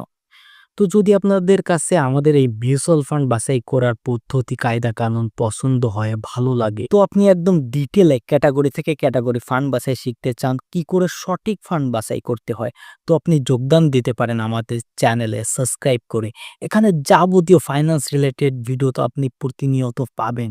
যেরকম আমাদের এই মিউচুয়াল ফান্ড এপিসোড দেখেন বা কোর্স দেখেন, আপনি স্টেপ বাই স্টেপ একজন ভালো ইনভেস্টার হবেন, সঠিক ফান্ড সিলেকশন শিখবেন। আর যদি আপনি স্টক মার্কেট ইনভেস্টর তাহলে আপনি স্টক মার্কেট কোর্সও পাবেন একদম ফ্রিতে। আপনাদের সঙ্গে আমাদের কোনো প্রকার টাকার সম্পর্ক নেই। My education not for sale. তো এখনই সাবস্ক্রাইব করুন সৌরভ উইলিয়াম। আর এখানে আপনি অ্যাডভান্স প্রো লেভেল ক্যালকুলেশন যেমন DCF, fair value, DuPont analysis, common side balance sheet, এরকম যাবতীয় কিছু আপনারা শিখতে পারবেন এই চ্যানেলে ভিডিওর মাধ্যমে। তো দেখা হচ্ছে এরপরে গোল্ড ইনভেস্টিং এর ভিডিও নিয়ে। ধন্যবাদ সবাইকে। কি চলছে মার্কেটে? সোনা গোল্ডের ক্যাটাগরি আমার চোখে খুব সহজ একটা ক্যাটাগরি ছিল, কারণ আমি বারবার বলতাম যে সরকারি স্কিম সভরিন গোল্ড বন্ডসে ইনভেস্ট করে দেন, কিন্তু মার্কেট কোথা থেকে কোথায় চলে এসেছে আজ, আর প্রায় বিগত 1 বছরেরও বেশি হয়ে যাচ্ছে, ওর নতুন ইস্যু এখনো আসেনি। যে সমস্ত ইস্যু সভরিন গোল্ড বন্ডসে ছিল সেগুলো এখন প্রিমিয়াম হয়ে গেছে, ওর ডিসকাউন্টও শেষ হয়ে গেছে, ফুরিয়ে গেছে। তো এই বছরে ইনভেস্টাররা প্রচুর প্রশ্ন করছে যে গোল্ডে আমরা কিভাবে ইনভেস্ট করব, কোন অপশনটা হবে বেটার। তো এই ভিডিওতে আমরা জানবো কিভাবে সোনা গোল্ডে ইনভেস্ট করব, আর তার থেকে গুরুত্বপূর্ণ প্রশ্ন হলো আমাদের পোর্টফোলিওর কতটুকু ইনভেস্ট করব সোনাতে। আর যদি ফান্ড বা ইটিএফ হয় তাহলে বিশেষ করে কোন ফান্ড বা কোন ইটিএফ। দেখেন মানুষজন এটা বেশি শোনে যে আমরা কিভাবে ইনভেস্ট করব সোনাতে, কিন্তু আমার চোখে বেশি গুরুত্বপূর্ণ প্রশ্ন হলো সোনাতে কতটুকু ইনভেস্ট করব। তো এখন প্রাইম ইনভেস্টরদের 20 বছরের স্টাডি থেকে আমরা কিছু খুঁটিনাটি বিষয়বস্তু পেয়েছি। প্রথমত, যদি সোনা আপনার পোর্টফোলিওতে থাকে তাহলে 20 বছরের স্টাডি এটা বলতেছে যে one an average at least historically rolling Returns একটা ইনভেস্টারের 12% থেকে বৃদ্ধি পেয়ে 13% হয়ে গেছে। এর মানে সোনা নিজের পোর্টফোলিওর ভিতর রাখাতে একটা এভারেজ ইনভেস্টারের রিটার্ন বৃদ্ধি পাওয়ার সুযোগ অনেক বেশি। আর একটা বিষয় খেয়াল করেন, যদি সোনা আপনার পোর্টফোলিওর ভিতর থাকে তাহলে ইনফ্লেশন বিট করার সুযোগ অনেক বেড়ে যায়। সেটা এই কারণে যখন স্টক মার্কেট ভালো করে না তখন বেশিরভাগ ওই সময়ে গোল্ড ভালো করে। তো আপনার পোর্টফোলিও নিয়মিত কম্পাউন্ড হতে থাকে। সাধারণত এই সুবিধা একটা সময় শেষ হয়ে যায় যখন আপনার সোনার অ্যালোকেশন 20%-এ চলে যায় বা তার থেকে উপরে উঠে যাওয়ার কারণে। আর আমরা এটাও জানতে পেরেছি যে লোকসানও হয়, কারণ আপনার পোর্টফোলিওতে সোনা 25-30% হয়ে গেলে ওই কারণে আপনার পোর্টফোলিওর ভলেটালিটি কমে না যে বেড়ে যায়। কারণ একটা ইনস্ট্রুমেন্টে আপনার 25-30% টাকা লেগে গেছে, এইবার যদি সোনা ভালো পারফর্ম না করে এখন যেমন করতেছে এরকম যদি না করে আর অ্যালোকেশন আপনার পোর্টফোলিওতে অনেক বেশি, তাহলে আপনার পোর্টফোলিও থেমে যাবে। তো এই তিনটা বিষয় যখন আমরা কম্বাইন করলাম তখন কি পদক্ষেপ আসলো? পদক্ষেপ নাম্বার 1, আপনার পোর্টফোলিওতে অবশ্যই সোনা থাকা উচিত, কিন্তু এটা 20%-এর নিচে থাকা উচিত, ওর থেকে বেশি যেন না থাকে। এর কারণে আপনার ওভারঅল পোর্টফোলিও রিটার্নস বৃদ্ধি পাবে, অ্যাটলিস্ট হিস্টোরিক্যালি এইরকম দেখা যায়। তৃতীয়ত, অনেক বেশি যদি আপনি গোল্ডের অ্যালোকেশন বাড়িয়ে ফেলেন তাহলে আপনার রিটার্নস কমে যাওয়ার সম্ভাবনা বেশি থাকে, বিশেষ করে এই সমস্ত ডেটা হিস্টোরিক্যালি। তবে ভবিষ্যতেও যে এরকম থাকবে সেটা কিন্তু নয়। দেখেন আজ গোল্ড কোথা থেকে কোথায় চলে এসেছে। তো এরকম আমাদের পরিবেশ পরিস্থিতি যুগের সঙ্গে তাল মিলিয়ে চলতে হবে, সঠিক সিদ্ধান্ত নিতে হবে। তো সঠিক পদক্ষেপ হলো সাধারণ ইনভেস্টর তাদের পোর্টফোলিওতে 15-20% পর্যন্ত গোল্ড সোনা রাখা উচিত। এখন এটা নির্ভর করে আপনার রিস্ক প্রোফাইলের উপর, আপনি কতটা রিস্ক নিতে পারবেন, কতটা আপনার রিটার্নস পাওয়ার ইচ্ছা। আমি আপনার রিস্ক প্রোফাইল সম্পর্কে কিছুই জানি না এরকম ইউটিউব ভিডিওর মাধ্যমে, তো এর কারণে আমি একটা সাধারণ কথা বলছি। আর আপনি আপনার রিস্ক প্রোফাইল সম্পর্কে বেশি ভালো বুঝবেন বা জানেন। তো দেখেন আমাদের কাছে 4টা মেন অপশন আছে সোনাতে ইনভেস্ট করার জন্য। Number 1 physical gold, number 2 digital gold, number 3 gold ETF, আর শেষমেশ নাম্বার 4 গোল্ড মিউচুয়াল ফান্ড। এখন ফিজিক্যাল গোল্ডের কথা বলি, এর ভিতর 2টা অপশন থাকে, জুয়েলারি আর বার বা কয়েন্স। আর আপনার ফিনান্সিয়ালি বেশি লোকসান হবে জুয়েলারিতে, কারণ ওতে মেকিং চার্জেস বেশি থাকে, 10%-এর উপরে তৈরি করার খরচ হতে পারে। আর এটা এমন একটা খরচ, মনে করেন এটা পানিতে ডুবে গেছে। যখন আপনি সোনা গালাবেন বা পুনরায় সোনার বাটের রূপে ফেরত আনবেন তখন আপনি নিজের চোখের সামনেই দেখবেন 10 কি 15% নিচেই চলে এসেছে ওই সোনার মূল্য। কিন্তু এর একটা আবার সঠিক ব্যবহারও আছে যে আপনি নিজে বা পরিবারের সদস্যদের জন্য পরার জন্য সীমিত জুয়েলারি তৈরি করতে পারেন। আপনি সবসময় হাতে গলায় পরে ব্যবহার করতে পারেন। It has some use. আর বাকি যে সমস্ত সোনা রয়েছে সেগুলো স্টোর অফ ভ্যালু এর পরিবর্তে আপনি যদি সোনাতে টাকা লাগান বা রাখেন তাহলে ওই টাকা বৃদ্ধি পেতে থাকবে, ইনফ্লেশনকে বিট করবে। তো ওইটার একটা স্টোর অফ ভ্যালু আছে, কিন্তু এস্থেটিক, বিউটি, পার্সোনাল এরকম কাজে যেন অত্যাধিক সোনা ব্যবহার না হয়। আর আমি আপনাদেরকে কখনো এটা বলবো না যে কেউ জুয়েলারি নিয়েন না, এটা খারাপ একটা বিষয়, মোটেও না। কিন্তু এটা বাকি যে অপশন রয়েছে তার থেকে অতটাও ভালো না। যদি আপনি সোনাকে ইনভেস্টমেন্টের চিন্তা ভাবনায় নিচ্ছেন তাহলে জুয়েলারি ভালো না। তো as an investment option not. কিন্তু যদি আপনার প্যাকেজ দরকার যে আমার তো কিছু জুয়েলারি ব্যবহার করার জন্য নিতে হবে দরকার, পাশাপাশি ইনভেস্টমেন্টও হয়ে যাবে, তো যদি দুইটাই ইউজ কেস হয় দেন আপনি সমস্ত অপশন ভুলে যান, জুয়েলারি নিয়ে নেন, ইজ দ্য বেস্ট অপশন। কিন্তু এটা আপনার অবশ্যই খেয়াল রাখতে হবে যে ওই সোনা আমার অতীব দরকার, ওর ব্যবহার আমার অমুক অমুক ক্ষেত্রে করতে হবে, তাহলে ঠিক আছে। আর এরকম যাতে না হয় আপনি ইনভেস্টমেন্ট চিন্তা ভাবনা করে প্রয়োজন দরকারের থেকে বেশি সোনা কিনে ফেলেছেন, তৈরি করছেন বিকজ আপনার ভালো লাগতেছে। তো নিজেকে কষ্ট না দিয়ে কিছু জুয়েলারি ব্যবহার করার জন্য প্রয়োজন তাহলে ওইটুকুই নেবেন। ইনভেস্টমেন্ট বলে বলে নিজের সঙ্গে ভুল কখনোই করবেন না। এই বিষয়টা তো একদম ক্লিয়ার হয়ে গেল। আর একটা বিষয় ক্লিয়ার করি, out of all investment in gold এটা সব থেকে খারাপ শর্ত। হাইয়েস্ট মেকিং চার্জেস তো আছে, 3% জিএসটিও আছে, আর স্টোর করার মাথা ব্যথাও আছে। এর থেকে অল্প একটু বেটার ইনভেস্টমেন্ট অপশন হলো যদি আপনি সোনা নেন ফিজিক্যাল গোল্ড, কিন্তু জুয়েলারি অপশন বাদ দিয়ে বার বা কয়েন্স বা বিস্কিট অপশন এখন আমাদের ভিতর বেশিরভাগ মানুষ শুধুমাত্র কয়েন্স নেওয়ার ক্ষমতা রাখি, কারণ আর ২ টা অপশন আমাদের সামর্থ্যর বাহিরে। তো কয়েন্সে এরকম না যে মেকিং চার্জেস হয় না, হয় কিন্তু কম হয়, যেখানে জুয়েলারিতে ১০-১২% আর এতে ৫, ৬, ৭%। তো ৩, ৪, ৫% মেকিং চার্জেস কম লাগে, সেটা আপনার ফায়দা হয়ে গেল। আর ৩% জিএসটি এখানেও দিতে হবে, ওখানেও দিতে হবে। আর স্টোর করার মাথা ব্যাথা এর ভিতরেও আছে। এর কিছু সমস্যার সমাধান করার জন্য এসেছে ডিজিটাল গোল্ড, যেখানে প্রায় একটা সমস্যা তো পুরোপুরি শেষ হয়ে যায়। সেটা হলো আপনার নিজের ব্যাংক, নিজের লকার, আপনার ঘরের আলমারিতে সোনা সেভ করে রাখতে হতো। তো ডিজিটাল গোল্ডের বিভিন্ন কোম্পানি কি করে থাকে, আপনি ওদের কাছ থেকে সোনা ডিজিটালি কেনেন, আর ওনারা আপনাকে একটা সার্টিফিকেট দিয়ে দেয়, বা ফোনের অ্যাপে প্রতিনিয়ত আপনি দেখতে পারেন যে আপনার কাছে কতটুকু সোনা আছে। আর এর পরিবর্তে ওই কোম্পানি আপনার ওই পরিমাণ সোনা কিনে কোম্পানি সেভ ওয়্যার হাউসে রাখে, আর তার ইন্স্যুরেন্সও করিয়ে নেয়। তো যদি কোম্পানির ওয়্যার হাউসে রাখার পরও বাই চান্স কিছু হয়ে যায়, তাহলে ইন্স্যুরেন্সের কারণে আপনার সোনা সুরক্ষিত। কিন্তু এর ভিতরে একটা সমস্যা আছে যে ওই প্ল্যাটফর্ম খোলা আছে, ওই কোম্পানি আপনার জন্য সোনা কিনে নিজের ওয়্যার হাউসে রাখতেছে, ওদের সিকিউরিটি, ওদের সুরক্ষা ব্যবস্থা, ওদের ইন্স্যুরেন্স, তো এই সব কিছুর তো একটা খরচ আছে, তাই না? তো এই প্ল্যাটফর্মে সোনা কেনা বেচাতে একটা আর্বিট্রাজ, বা আমরা বলতে পারি একটা কমিশন লাগে। এর মানে সোনার যে বাস্তব মূল্য রয়েছে তা উপর নিচে হয় এই প্ল্যাটফর্মে। যেমন মনে করেন আপনি যদি সোনা কিনতে যান, তাহলে যে মূল্য রয়েছে তার থেকে বেশি দিয়ে কিনতে হবে। আর আপনি যদি বেচতে যান, তাহলে যে মূল্য রয়েছে তার থেকে কমে বেচতে হবে। এটাকে আপনি বলতে পারেন ডিজিটাল গোল্ডের মেকিং এক্সটোরিং চার্জ। তো এটা ফিজিক্যাল গোল্ড যেমন তেমন তো না, ৭-৮% তো না। কিন্তু আপনি মনে করেন ৩-৪% এতেও লেগে যায়। আমরা ৩% মনে করি। তো ৩% খরচ কমিশন লেগে গেল। বাই আর সেলে চলে গেল ৩%, জিএসটি লেগে গেল ৬%, তো লাগবেই লাগবে, বাধ্যতামূলক। আর সুরক্ষা নিয়ে চিন্তা ভাবনা করার কোনো প্রয়োজন নেই, কারণ একদম সুরক্ষিত। দ্বিতীয়ত, স্টোর করার কোনো দরকার নেই। আর এর ডাউন সাইড হলো আপনি জুয়েলারি যেমন ব্যবহার করতে পারেন, তেমন একে আপনি ব্যবহার করতে পারবেন না। তো is not useful, do you sell it? এইবার প্রথম পদক্ষেপ ছিল আমাদের ১০ বছরের হিস্ট্রির দরকার ছিল ফান্ডের। কারণ ট্র্যাকিং এরর যাতে ওভার দ্য ইয়ার কেমন ছিল এটা যেন আমরা দেখতে পারি। ওরা কতটা কনসিস্টেন্সি সোনার মূল্যর আশেপাশে ছিল সেটা আমাদের দেখার ছিল। নাম্বার ২, ইটিএফ এর রিডাম্পশন আপনার মার্কেটের থেকেই করতে হবে। যেমন শেয়ারের রিডাম্পশন আপনি করেন, আর আপনার শেয়ার তখনই বিক্রি হবে যখন কেউ কেনার মতন হবে। তো এই সময় আমাদের নিত্য নতুন ইটিএফ এর কোনো দরকার ছিল না।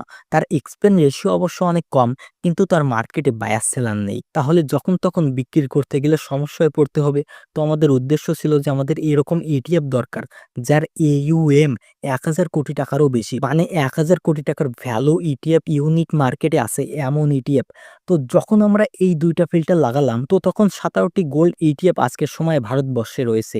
তো ১৭টির ভিতর থেকে ৭টি ফান্ড বেঁচে ছিল ফিল্টার লাগানোর পর, আর ১০টি ফান্ড এলিমিনেট হয়ে গেল। এবার তৃতীয় ফিল্টার ছিল ট্র্যাকিং এরর কম আছে, AUM খুব ভালো, কিন্তু এই ২ টা সুবিধার জন্য আমাকে খরচ কতটা করতে হচ্ছে। তো এক্সপেন্স রেশিও ক্যাটাগরি এভারেজ ছিল গোল্ড ইটিএফ এর ০.৬২%।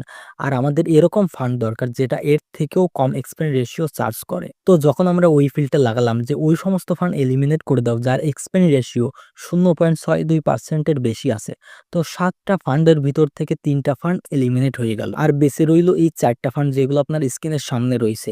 তো এই ৪টার ভিতর থেকে সেরা বাছাই করে বের করার জন্য আমাদের কম্বিনেশন দরকার ছিল। তো ট্র্যাকিং এরর যেন অনেক কম হয়, সোনার মূল্য অ্যাকিউরেটলি মিমিক যেন হয়, AUM যেন খুব ভালো হয়, আর এক্সপেন্স রেশিও যেন খুব কম হয়। তো এই ৩টা ফিল্টারের কম্বিনেশন যখন আমরা পরীক্ষা করলাম, তখন সেরা বাছাইকৃত ফান্ড ছিল আইসিআইসিআই পোটেনশিয়ালের gold ETF fund. Tracking error প্রচুর কম, AUM ও খুব ভালো, এক্সপেন্স রেশিও অনেক কম, আর ফান্ডের হিস্টোরি প্রচুর লম্বা। আজ in absent of sovereign gold bonds, this is the better choice for more investors.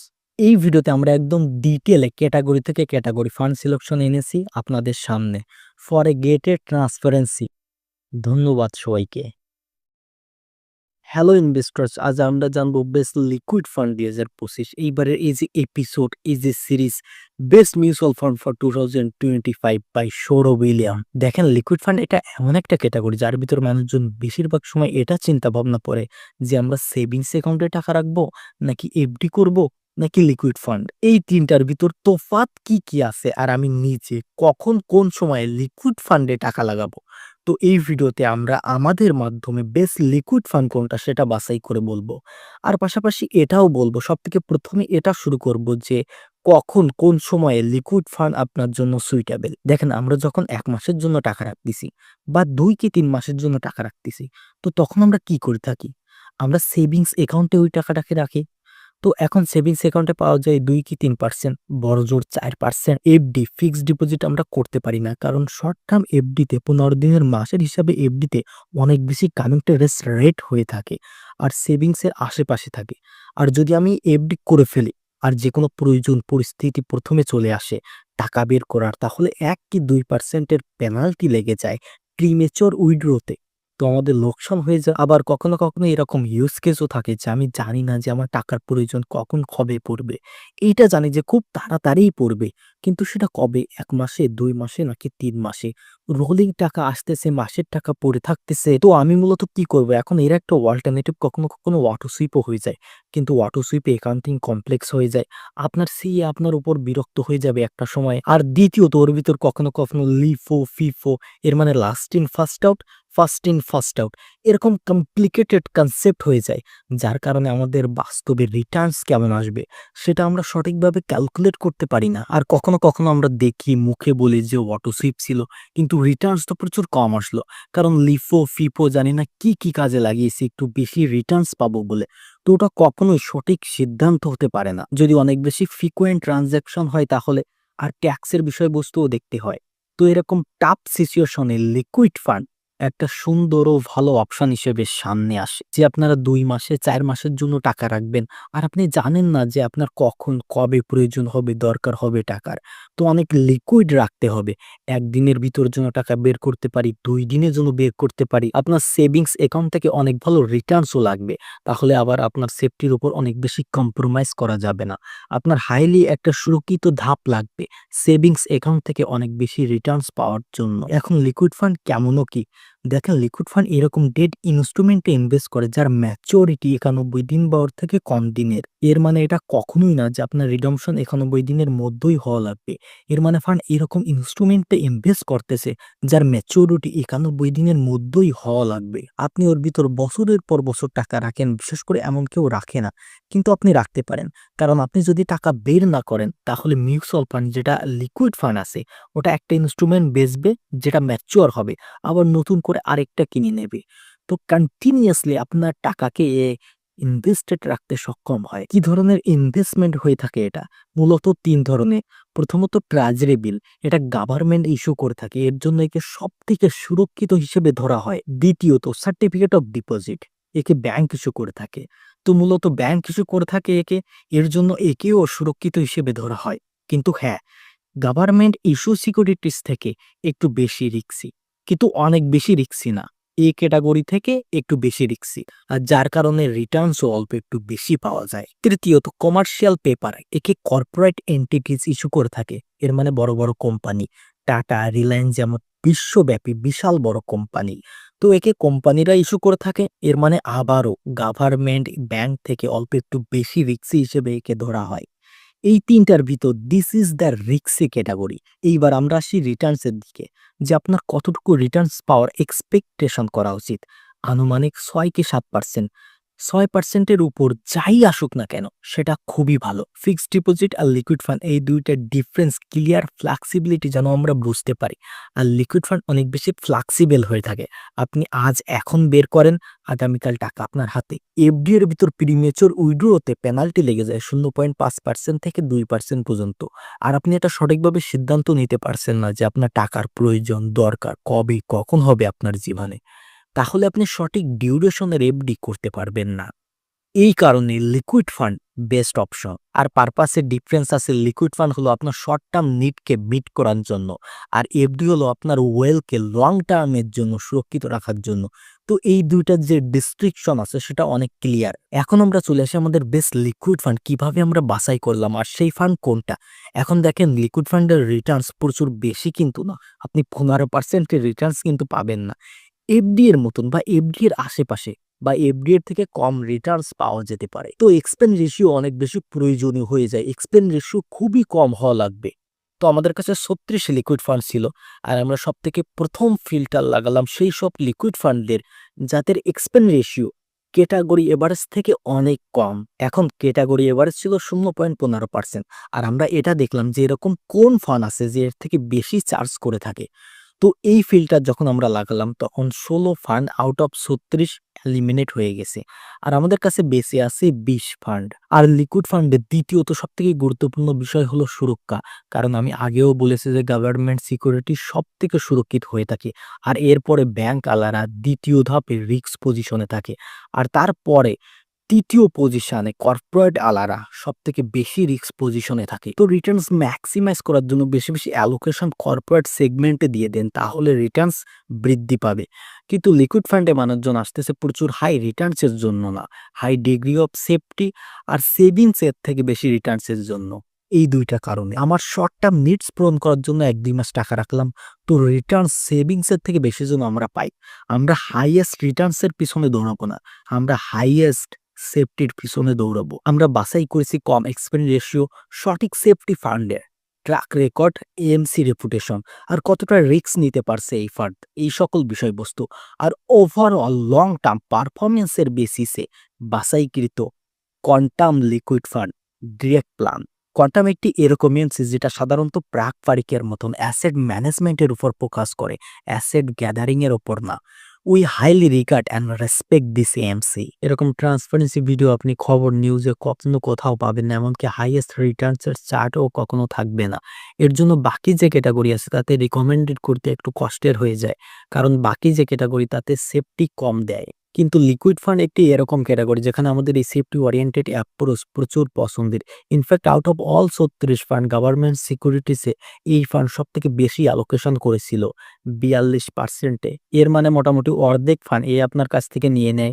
আর এই যে 3টা ক্যাটাগরির ভিতর থেকে সব থেকে সুরক্ষিত অপশনে এ লাগায়, যেটা এর সেফটি ওরিয়েন্টেড অ্যাপ্রোচ দেখায়, যেটা এই ক্যাটাগরিতে অনেক অনেক বেশি প্রয়োজনীয়। তো এইটা তো হয়ে গেল সেফটি এর কথা বা বিষয়বস্তু। এবার যদি আপনি একটা সঠিক ব্যালেন্স চান বিটুইন সেফটি অ্যান্ড রিটার্নস, তো রিটার্নসের জন্য মার্কেটের বিষয়বস্তু খবরাখবরের জন্য কিভাবে আপনি মার্কেটের অনুপাতে রিটার্নস বৃদ্ধি করবেন, ওয়েলকে ইমপ্রুভ করবেন, এই সকল বিষয়বস্তু আপডেটের জন্য অবশ্যই পাশে থাকতে হবে। ধন্যবাদ সবাইকে। Yeah, I know sometimes